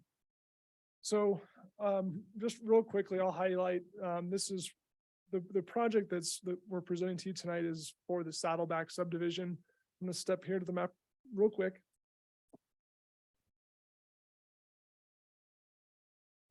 Property is about 80 acres on the south side of town. It's located adjacent to GW Bush Avenue. This property was annexed and zoned in the town, annexed in 2016, zoned at the same time, and then platted in 2018, including a development agreement for that subdivision plat. At the time that subdivision plat was originally being contemplated and considered by the town, presented by the developer, town administration was really looking for, how do we provide some different variety of lots in our community? There was a push to, we need to have larger lot sizes. A lot of homeowners, as they transition from a entry-level home or first-time home buyers, to keep them in the community, you want to have different options for them to kind of scale into, to move into. And that was pushed pretty hard by the town to require that larger lot size. Going through a lot of the town's comprehensive plan, infrastructure master plans, water rates, water dedication requirements, water efficiency plan, all those things have taken place. A lot of work has gone into improving processes and development procedures for the town since that original approval in 2018. And we're looking at things a little differently than the town was at the time that development was approved. So that kind of frames the context for where are we today. Those larger lots, this particular subdivision does not have non-potable water sources for it. And the increasing water costs may put those larger lots where homeowners will have to pay for town treated water to irrigate lawns on large lots, and where the town would have to perpetually provide that irrigation water. The owners would have to, through their purchasing price, provide water that the town can then treat for irrigation. May not be in alignment with the town's goals and plans today. And so town staff asked the developer to look at what are some other alternatives.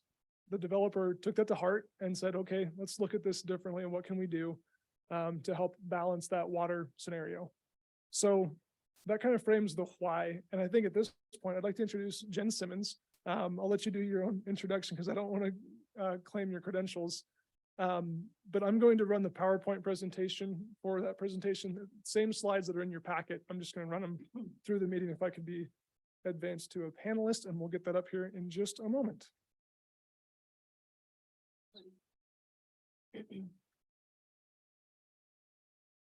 Good evening, Mayor, Trustees. My name is Jen Simmons and I'm with DR Horton. However, I am here with Sage Homes and Darren Robertson and Mark Geffro, who I suspect you all know.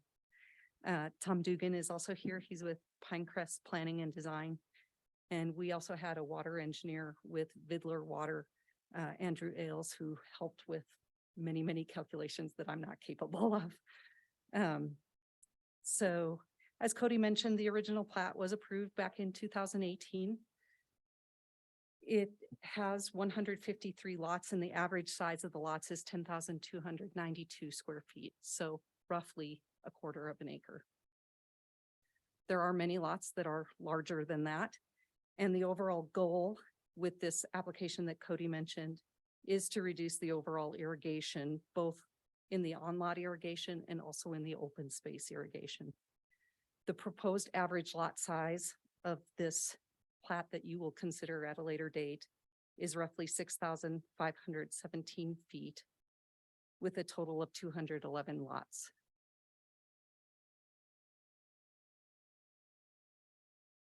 The next slide shows an exhibit of the difference between what's currently platted on the right-hand side of the pages in your packet, on the left side of the screen that's being shown. Existing plat shows those approved platted lots at 80 by 140 or 75 by 115.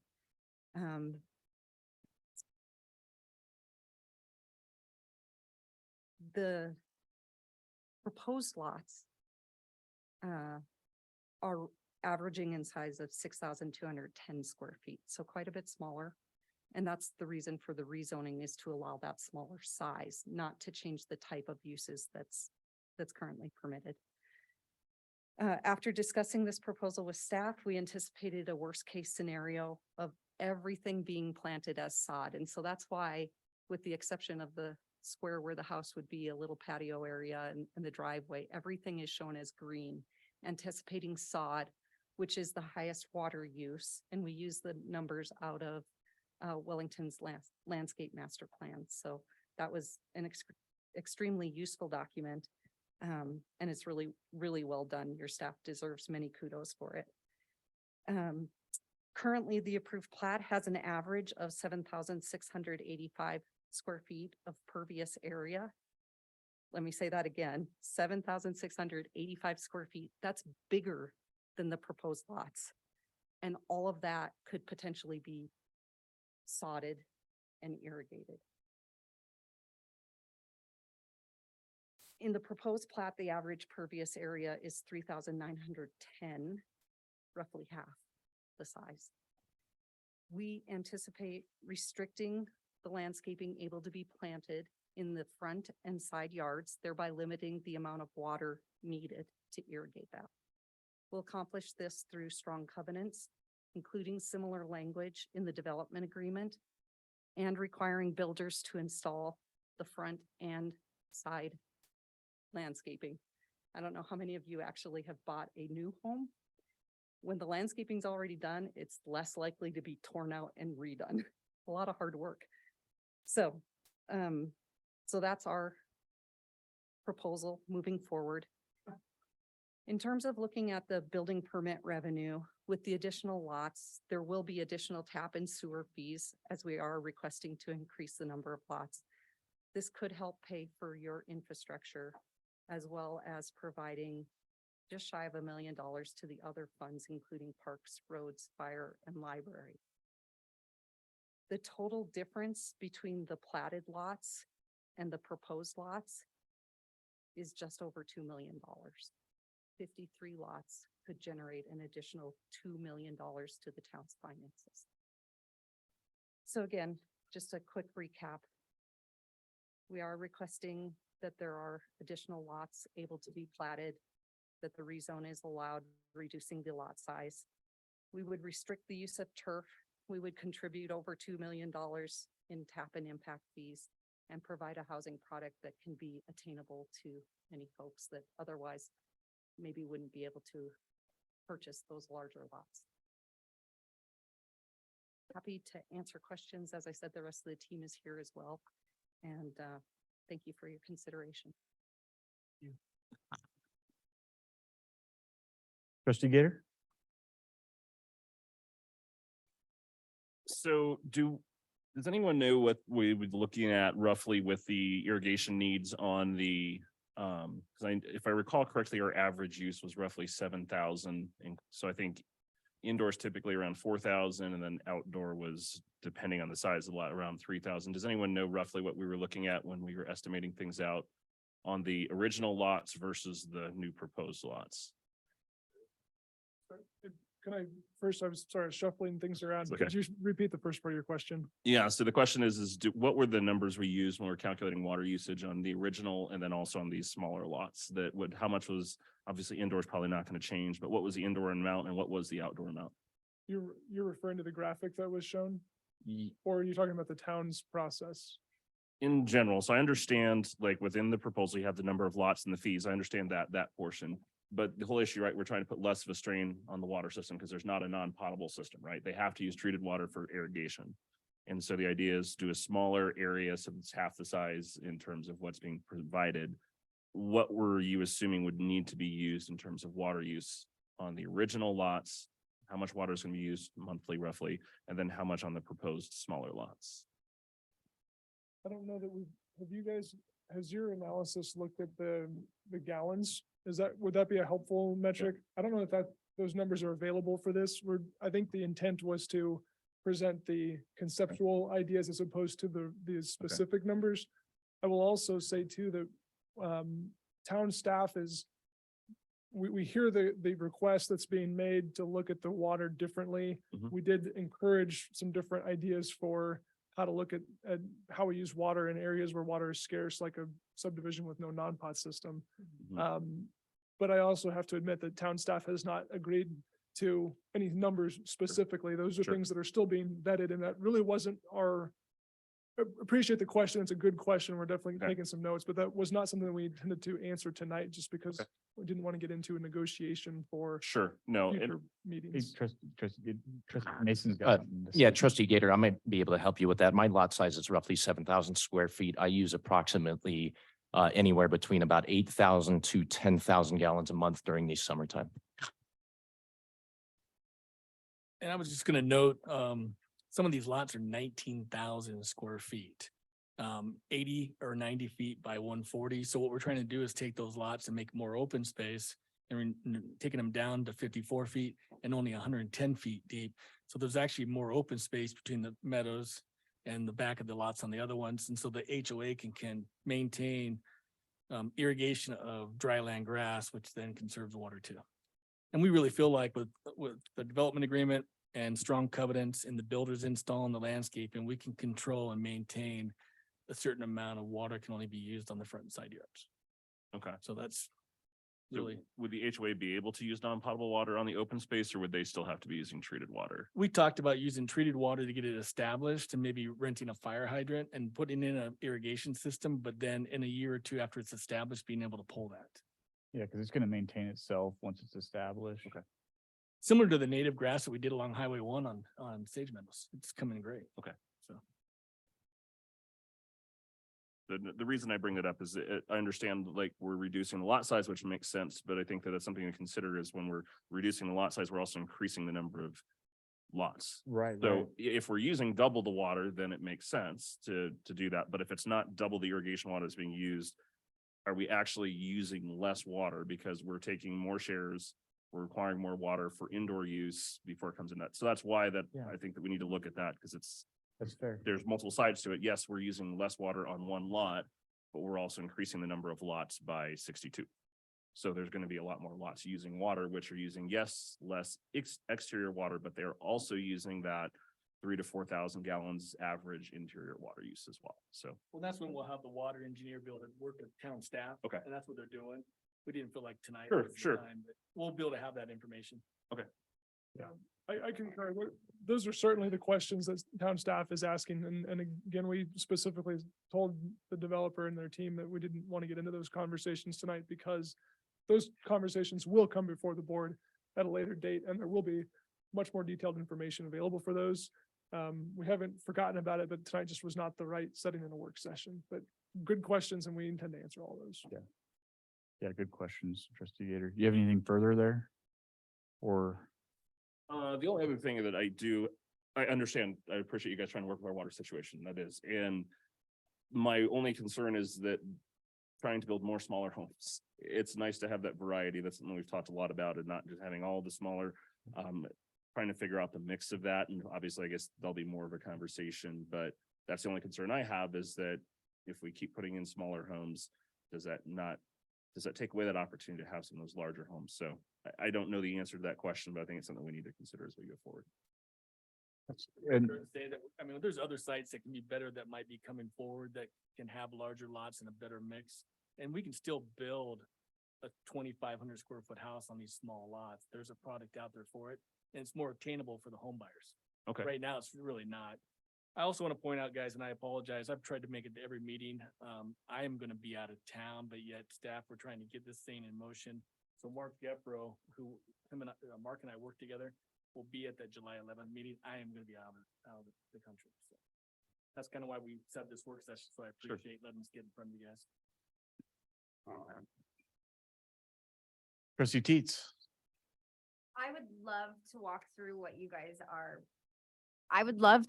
what you guys are presenting. I see two very large maps in front of us. So I think this is kind of an introduction to what this Saddleback and Greer, is that, They're both Saddleback. okay.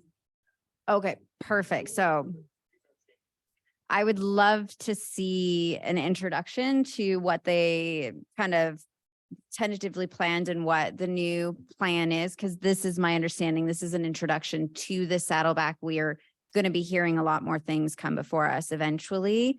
The only question that I have besides the introduction to what you guys are doing is how many affordable homes, which means those homes that you said there's an actual map for that when it comes to building an affordable house, how many lots in the subdivision are going to be classified as affordable? I don't think that, I appreciate the question. I definitely appreciate the sentiment behind it. I don't know that we have those answers tonight, and I don't know that it's appropriate for the work session yet, since that type of question can come up when the board is considering it for your future considerations. So it's really probably a little too deep for tonight's conversation. You're getting into kind of contractual obligations and considerations that are really more appropriate for your public hearing items.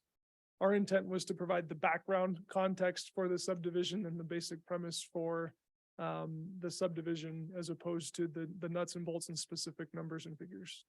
Okay, I apologize because there was just a contract and a memorandum for public improvements in this. So this doesn't involve this contract whatsoever. It's just an overview. So the agreement that was put in your packet is the existing approved and recorded public document for Saddleback subdivision.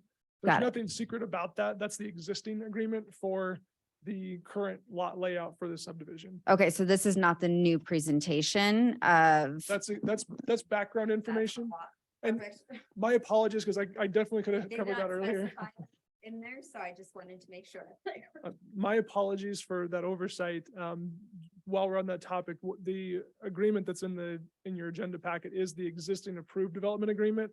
So that was included as a way to help orient you to, as things progress, if approvals are given, and et cetera, the development agreement as exists is predicated on existing conditions. And if those conditions are changed, it would necessitate taking a look at the development agreement.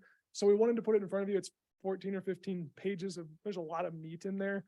And so that was the water conversation was certainly something we wanted to bring to your attention and give you some background on. The development agreement was the other part of that. So it might be helpful to kind of touch on that real quickly. And I don't want to bore you with the details, but just to kind of highlight what that agreement says and that would need to be looked at as you move forward in future meetings.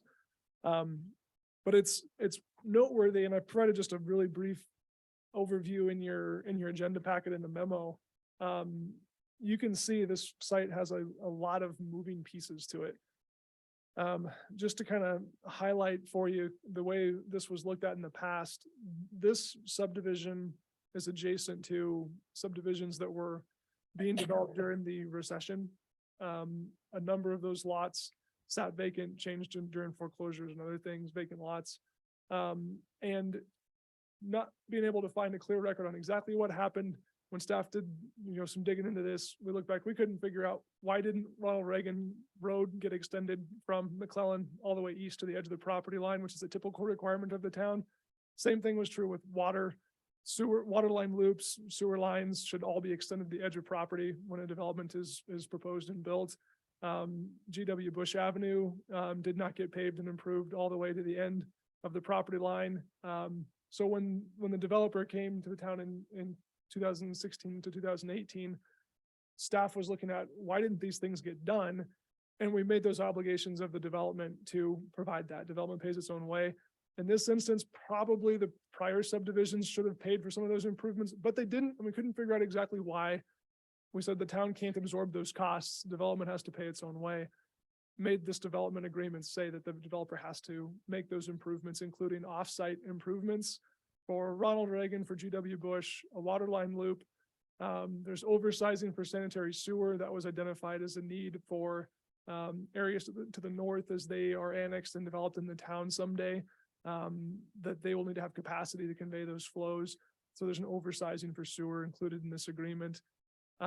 There's other off-site development costs and obligations, including stormwater sewer, or stormwater conveyance at least.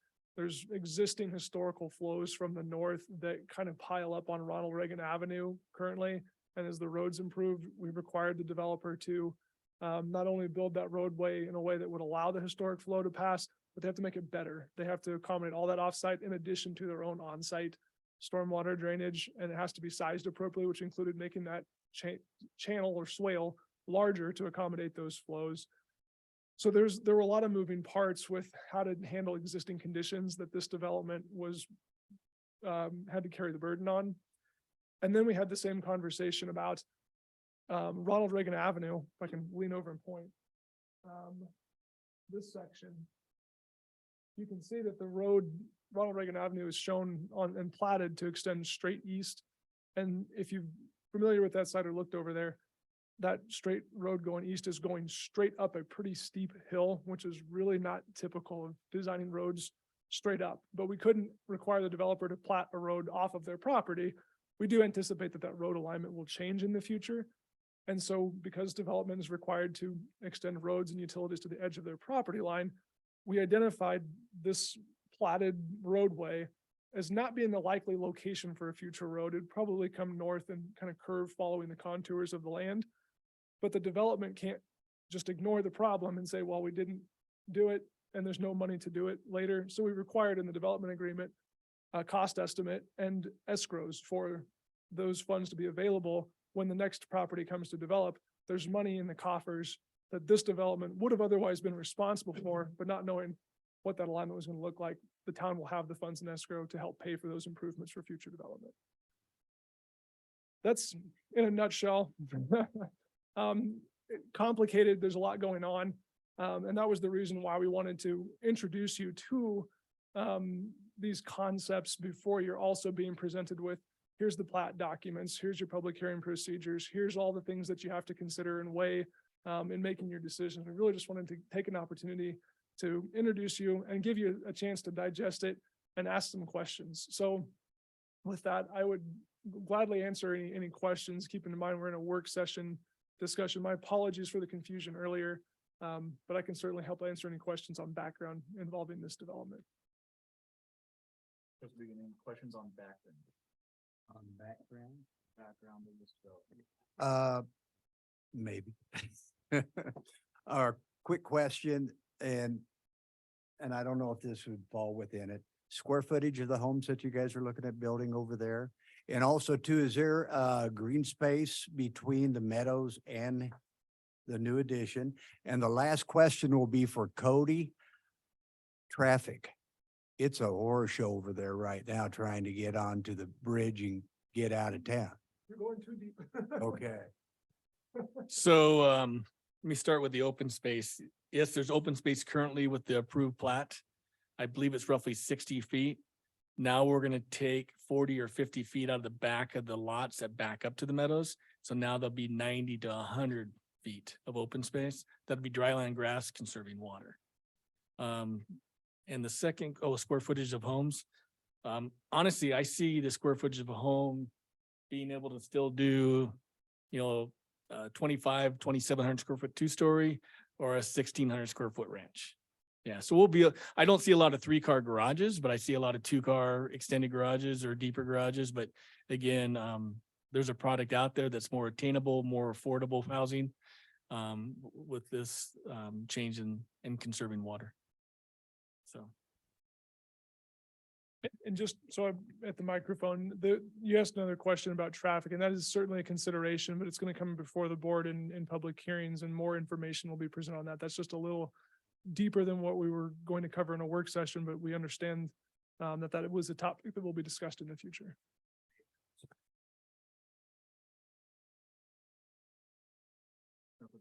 I have a quick infrastructure question.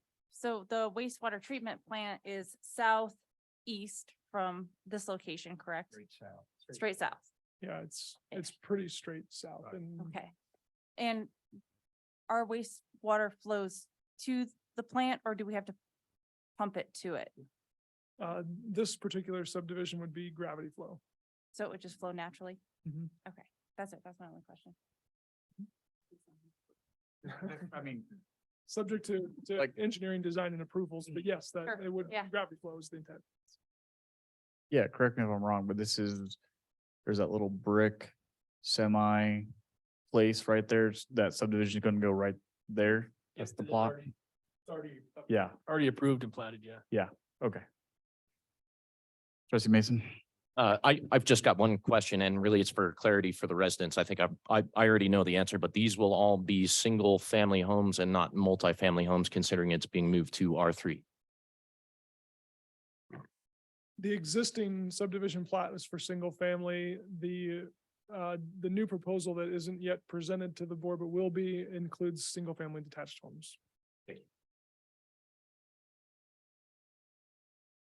Yeah, on the background, I mean, you guys, I don't really have many questions there. I think it's great that you're, working with what we have for water treatment and things of that nature, and just the way water is going for the state. I think it's smart, going about it that way. You've always created a quality product, and supported the town. So, I really appreciate you taking the time to do this, bring this before us and talk to us. tonight. So I have a couple questions regarding, if I can. Yeah. The Wellington Waterwise, our landscape and irrigation design manual, is that what you guys were saying that you're using best practices from, or like making these decision and choices based off of? I love it. Okay, I love that. I was thinking the square footage for the lots seemed very familiar. And so my lot's 6,600 square feet of downtown Wellington. They're all very similar size to the ones that are proposed. My house has a much smaller footprint, but I think the idea of the lot is definitely family friendly and things. So I think that's kind of cool as I'm considering or trying to like get perspective on the size of the lot. So it's really similar in my mind to downtown neighborhood, right? Same size lots, probably a little bit bigger houses, but so I think that's cool. And the concept of adding a little bit more, not necessarily diversity to housing, but at least scale of pricing potentially could be really cool to see how that might work. The other consideration I thought we were talking about, like the costs of irrigation to the homeowner is really, I guess, the consideration I'm thinking. You know, not all 200 and some homes are going to be built this year, right? So the majority of these homes, I would assume, would be built after all of our plants are online, which is fantastic. So the burden, in my mind, I don't know if that's a consideration really, because we'll have the water to sell, we'll want to sell the water, but really will help those residents with their costs.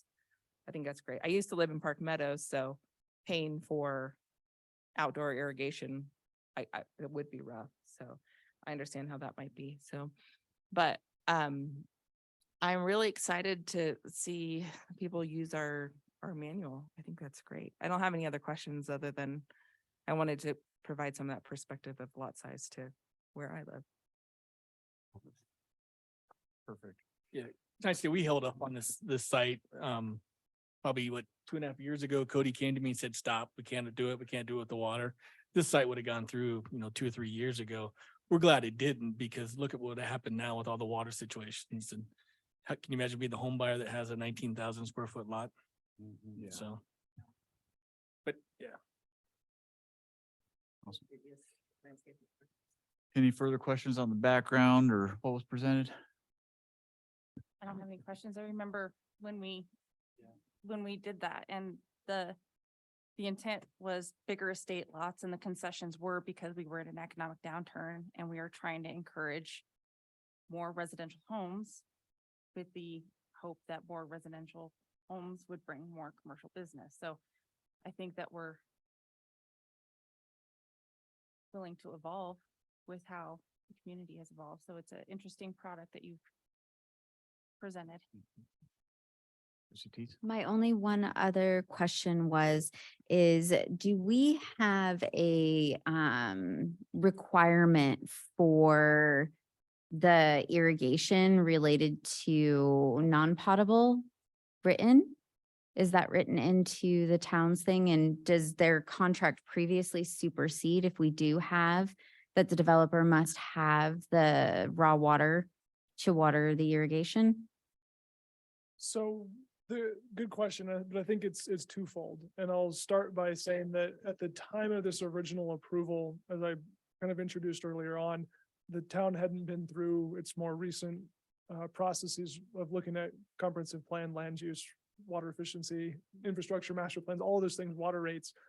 But the town does have and has had obligations for residential homes to provide the raw water contribution requirements that satisfy the water needs of those homes. Those, as this board knows, those numbers have changed over time, sometimes dramatically, sometimes very minimally. But we continue to look at those to make sure that they're dialed into the right amount of water that a home has to provide. The context that we're looking at in this scenario is that as part of the comprehensive plan update, one of the criteria that was identified that should be evaluated is adequacy of public infrastructure, adequacy of water supply. And I think that is going to logically lead to and any new annexations being proposed or new developments being proposed, whether they have a potable irrigation requirement or a non-potable irrigation supply available is going to be a factor that we have to look at. And so I think that our staff is certainly looking at things differently than maybe the town had the opportunity to look at in the past. But every project is still required to provide the raw water dedications applicable to that particular development. Currently, the raw water dedication requirement for a residence is 0.25 acre feet for indoor and 0.25 for outdoor irrigation. If there's a non-potable system, the 0.25 acre feet for outdoor irrigation is not usually a factor because the water's coming from a well or some other source. So it does have compounding implications on the cost of developing homes when you also have to go out and acquire the water shares to meet the contribution requirements for irrigation. Did that, that was a little long-winded, was that? Okay, perfect. Great, thanks for the question. Good, good. Everybody good? Mhm. Thank you, Okay. guys. Thank you.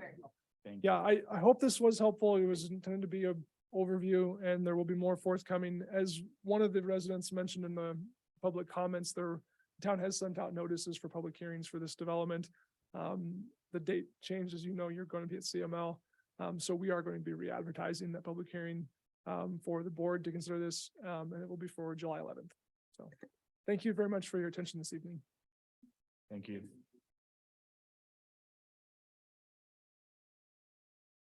All right, on to the final item for this evening's work session. That's going to be a presentation on the B dams presented by Mr. Bob Gowing.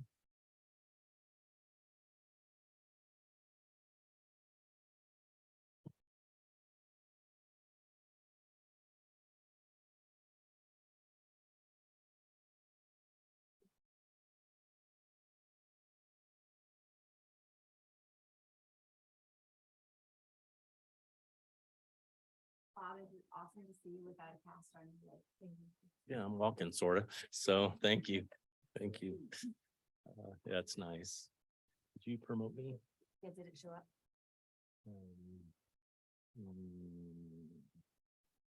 Yes, thank you.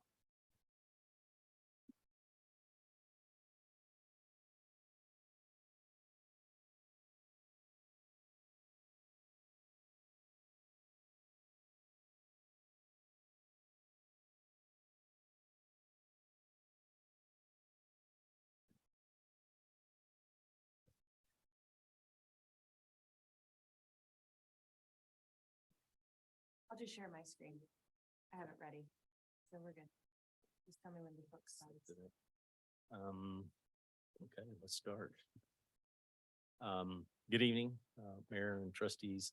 So a few of you may have seen this presentation before, but things have progressed a little bit and we might be coming to the end of this saga relatively quickly. So wanted to give you an update. I believe this might get discussed at your joint work session with Larimer County as well coming up. So anyway, so we could, so the B dams. First thing you want to know is what does the B stand for? And I think it stands for the Box Elder Basin. All of these creeks that have B dams on them are in the Box Elder Basin. It's a little bit shrouded in mystery, but anyhow. So what are they? They're 5 primarily flood control dams located on 3 of the creeks within this basin. This map shows the locations of those. B2 is on Box Elder Creek, and you can see Rawhide there to get a general feel for where it's at. With the reservoir. B3 is on Coal Creek and B4 is on Indian Creek. B5 and B6 are both tributary to B2. So the real issue with these are these 3 dams that are a little bit lower down in the watershed. Each one of these has a extremely large earth embankment. B2, I think is close to a mile long. It's 45 feet high.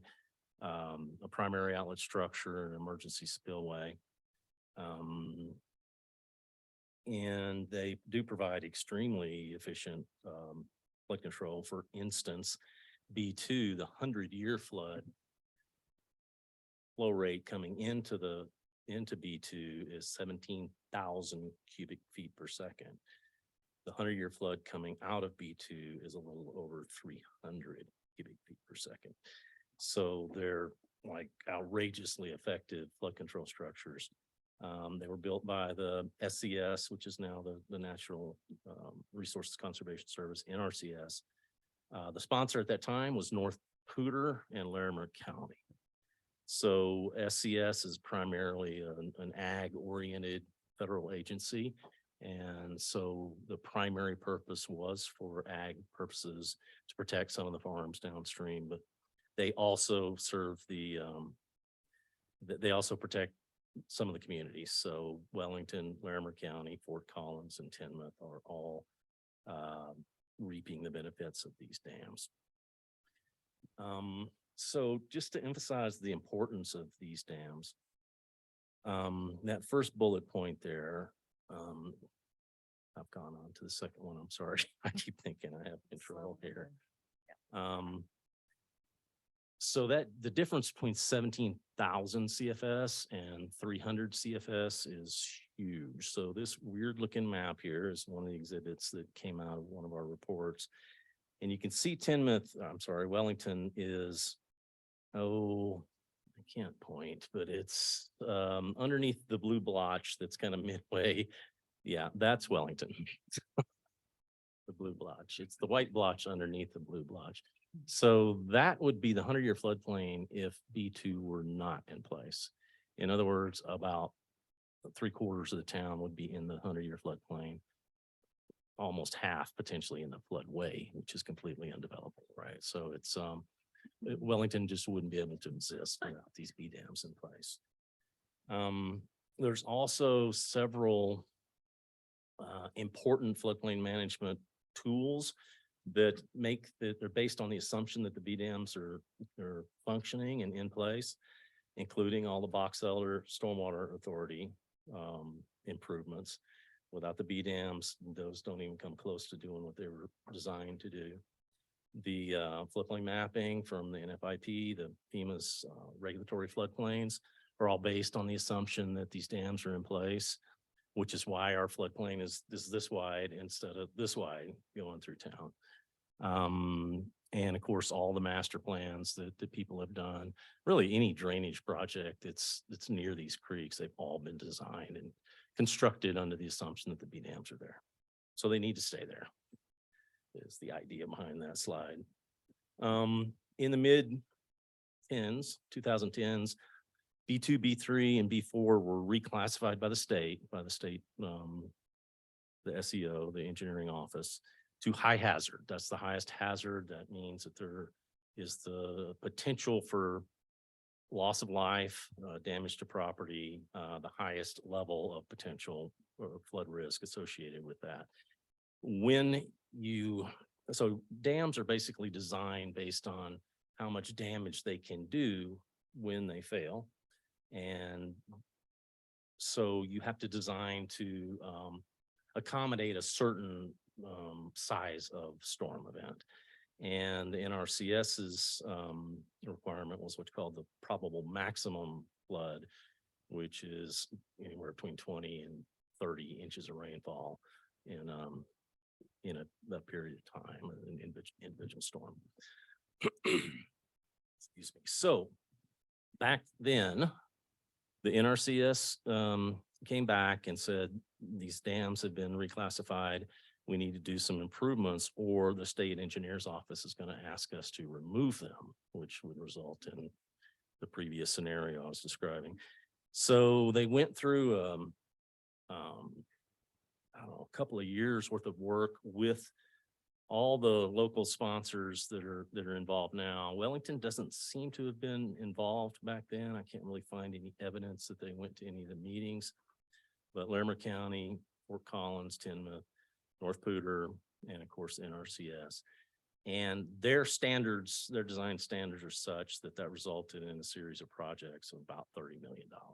And I wasn't here then, but I think that number staggered some people and they like literally staggered back to their office and forgot about it.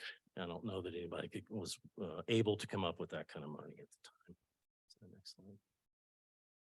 And it was put on hold. So in 2018, the communities got back together. This is one of the first things that was handed to me when I started here.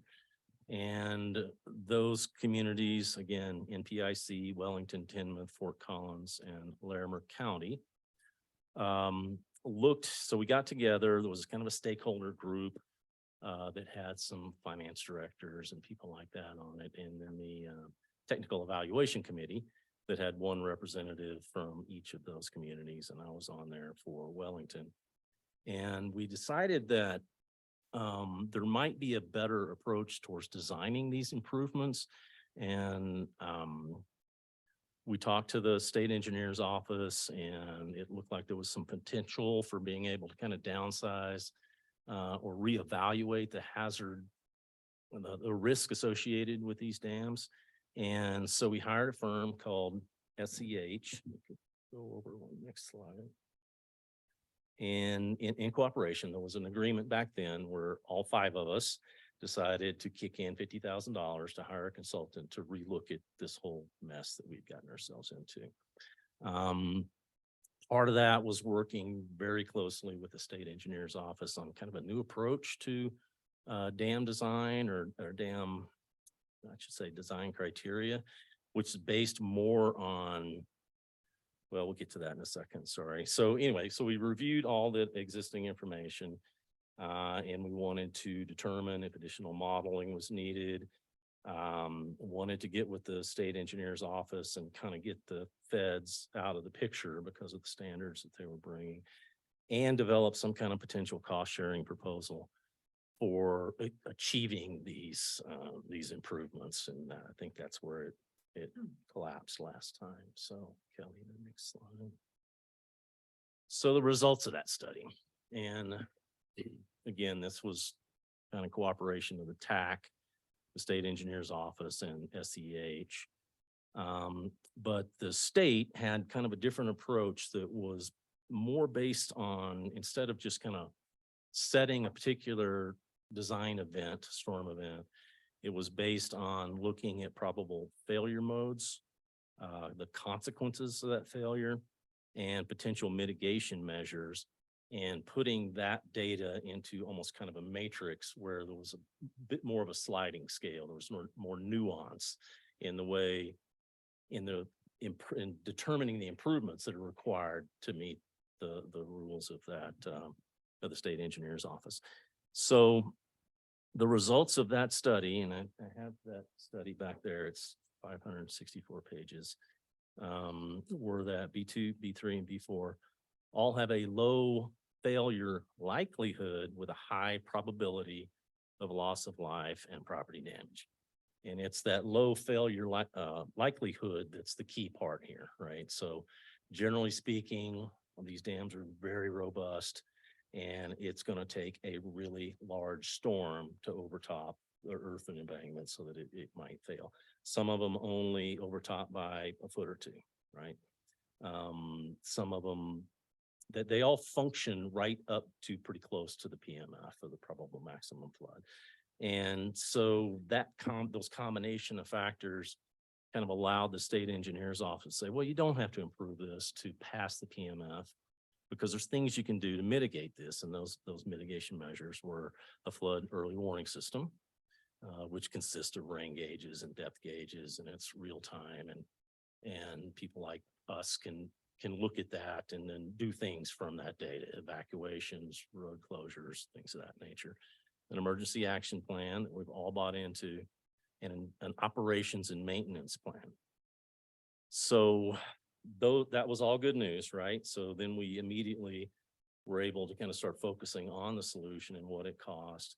SEH was also under contract to prepare a cost share model that was based on, there you go, that was based on really a quantification of the risk in terms of property damage and threat to human life. And that's generally expressed as a kind of a depth and velocity. So the higher the velocity of the flow, the more dangerous it is. And of course, the deeper it is also dangerous. And so those generally go into the factors. So this model took into account every piece of property affected by this dam break event. And it was a huge model. And so at the end, we got results from that, which seemed consistent with my experience dealing with this kind of thing. And developed kind of some specific proposals for meeting the new requirements of the SEO. Operations and maintenance, we determined that we wanted to create a fund so that we don't have to go through this again in the future. And if we were to put some money in escrow, if you will, we would be able to use that money to make a major repair to one of the dams. Say the spillway cracks up, breaks up, it needs to be replaced. There's a concrete spillway on B2 that's almost 200 feet wide. And we kind of arbitrarily came to the number of $1 million or $1.2 million for that, based on what we thought a couple of major repairs might cost. These percentages right here, those come out of the model. And basically, these are the numbers that it was determined based on damages to those towns. Now, we're immediately downstream of the embankments. And if they were to fail, Wellington would get wiped out. You know, there's no other way to say it.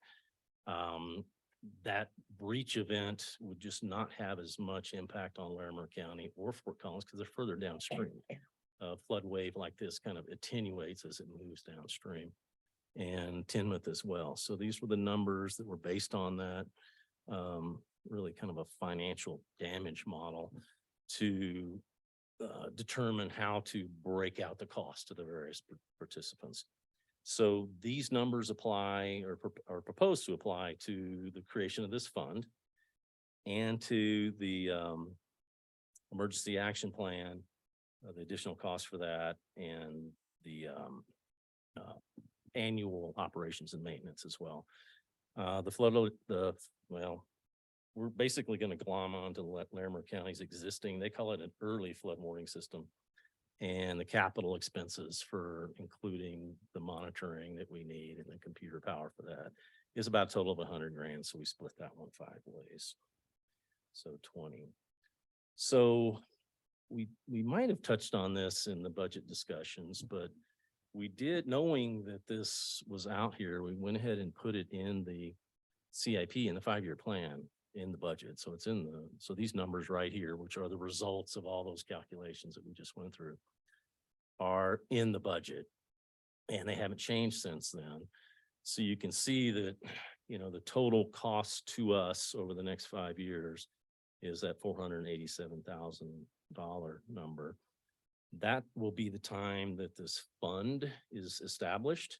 And the idea is that that'll bear interest and we won't need any more contributions to that. The only cost after this 5-year span would be the operations and maintenance costs, which you can see is the third line there. It's on the order of 12 or 13,000 a year for that. And that's kind of it. So where this is at right now is that some of the attorneys for the communities have been working on a draft agreement between the participants to make this happen, basically. And we've gotten the draft here fairly recently. Dan's reviewing it. All the attorneys are reviewing it. All the TAC members are reviewing it. But right now it looks like what we've agreed to, or I would say where we ended up with the TAC anyway.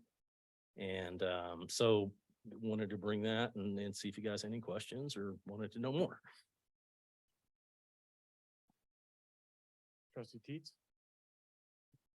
I am grateful for this. So, and one of my experiences lately is having to purchase additional flood insurance for a property that was located in an AE flood zone. This actually helps aid and assist our residents in being able to afford their homeowners insurance without having to buy additional flood insurance. If you are reclassified in FEMA, then you would have to acquire additional insurances. So this is huge. I'm in full support of splitting. I understand the 33.5% as we are the first downstream from it. I'm looking forward to hearing more as it comes to fruition. I like the fact that this is already in the budget and is set aside as far as CIP. So thank you very much for having that forethought to put that in, but this is important to have. Extremely important. Thank you. Trustee Gator. The question I had is, I know that the study was done back, I'm assuming somewhere in the 2018 to 2020 timeframe that kind of worked through all the calculations and things. I don't know with Fort Collins's continued growth north, if that changes anything. I know the big thing that comes to mind is Montava, and I don't know where that falls on this map here. Part of the agreement is going to be regular updates to Okay. the kind of the stats and the numbers that Okay. the model is based on. So as a community grows, what you'll see is that Larimer County's stuff that used to be in Larimer County and might have got counted towards their cost is now going to move into towns and cities. So Montava's not in there right now. It's really only existing properties. Sure. So that will be accounted for in the future. Okay. I just didn't know, like, because I know the floodplain line, there's the blue line, and I don't know if it falls within that somewhere. That's just, I want to make sure that I get it right. We're the ones that are closest to that, but at the same time, as much as I'd love to think that in a perfect world, we'd continue to have an expense of $12,000 to $13,000 a year. In the real world, those numbers are going to go up. Everything just gets more expensive with time. So what might be 12 or 13,000 back when the study is done could very well be 15 to 20,000 today, could be 30, 40, 50, 60, 80 grand in another 5 years. So it goes up. And so I want to make sure that as other places are growing, I know we're going to grow. So we may have more people in the floodplain, but other places are going to grow as well. So I want to make sure that we're paying for what portion is ours, but also as other places expand, that we're not stuck with that. And then you had mentioned briefly, so the funds that would be set aside for the operations and maintenance fund, that will be set aside into some kind of an interest-bearing account so that it's not just sitting there doing nothing, but it's actually, hopefully, ideally replenishing itself over time. That's the idea. Okay.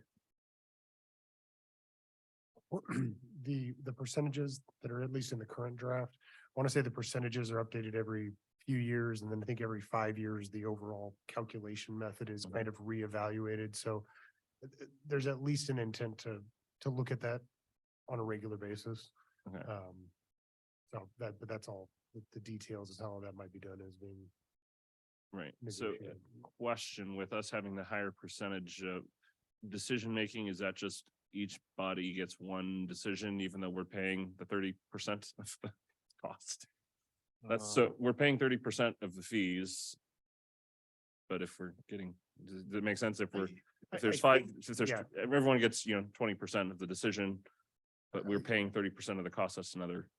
I think each body, at the moment, each body gets essentially one Okay. vote, I believe. Well, that's I don't the know way that the off the top of my TAC head. worked, right? And Okay. there were results that I didn't necessarily agree with, but part of having a regional effort of cooperation requires that sometimes. But there are some kind of rules for how that happens that are proposed with this agreement that you'll hopefully be seeing pretty quickly.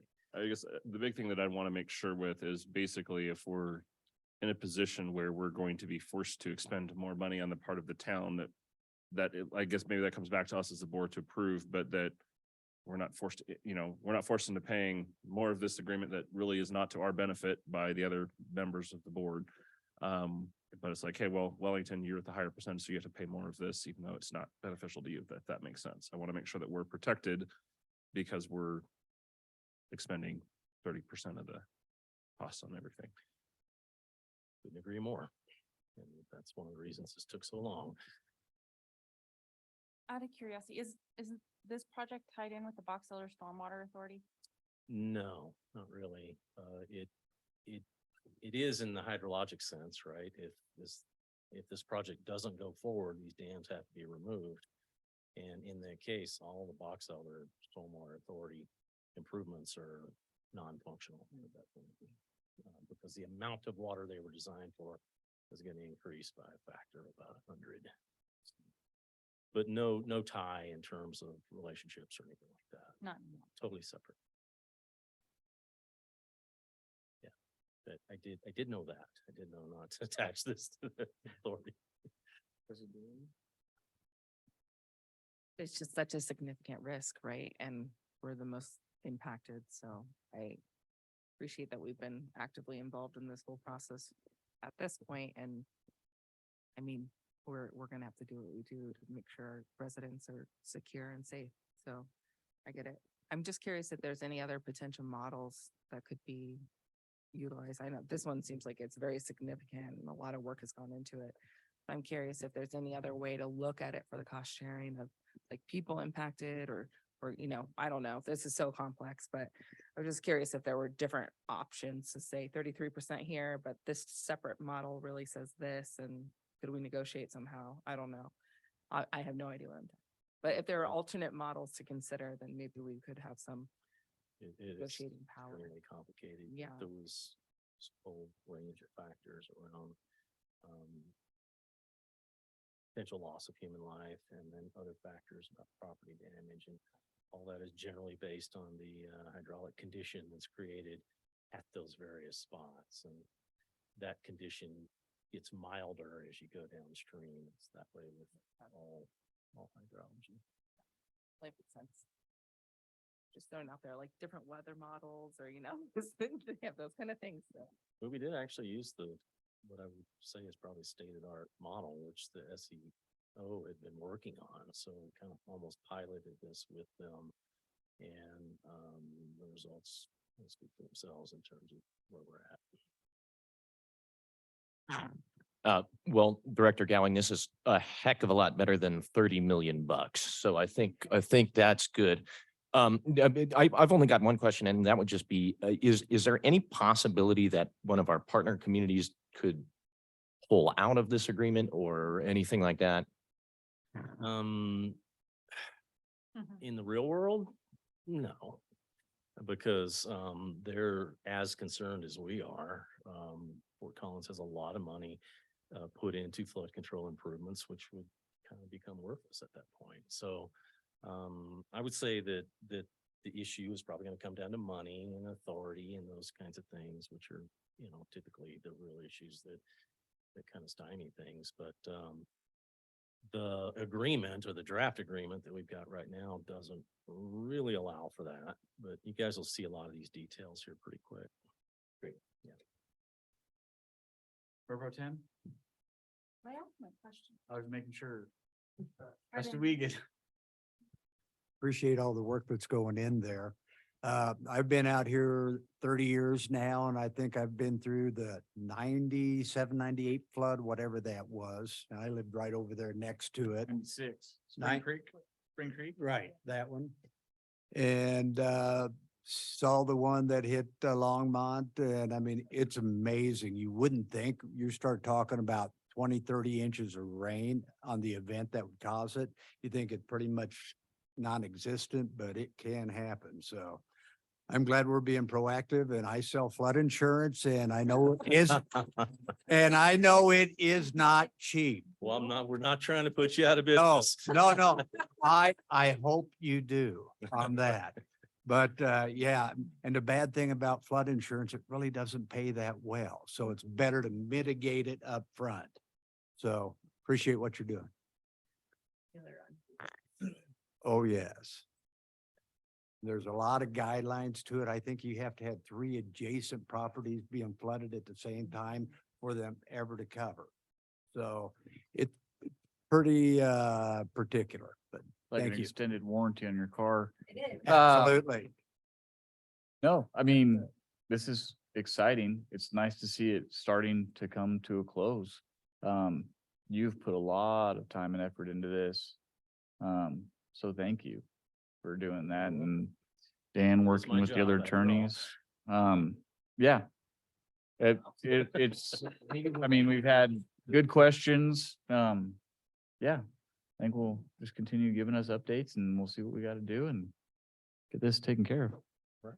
So you will have a similar presentation next week when you're with the county. The county will be participating in Trustee Gator. It may be a good time for you to bring up those allocation thoughts as well at that time. So again, we wanted to prepare you for that meeting to hear from the town of Wellington before you heard from anybody else on this topic. So thank you. Thank you, Bob. Great job. Thanks, Bob. All right, we'll now exit the work session, reopen the regular meeting. Time being, oh, I don't? Oh, well, it was scripted. All right, adjourn. Thank you. I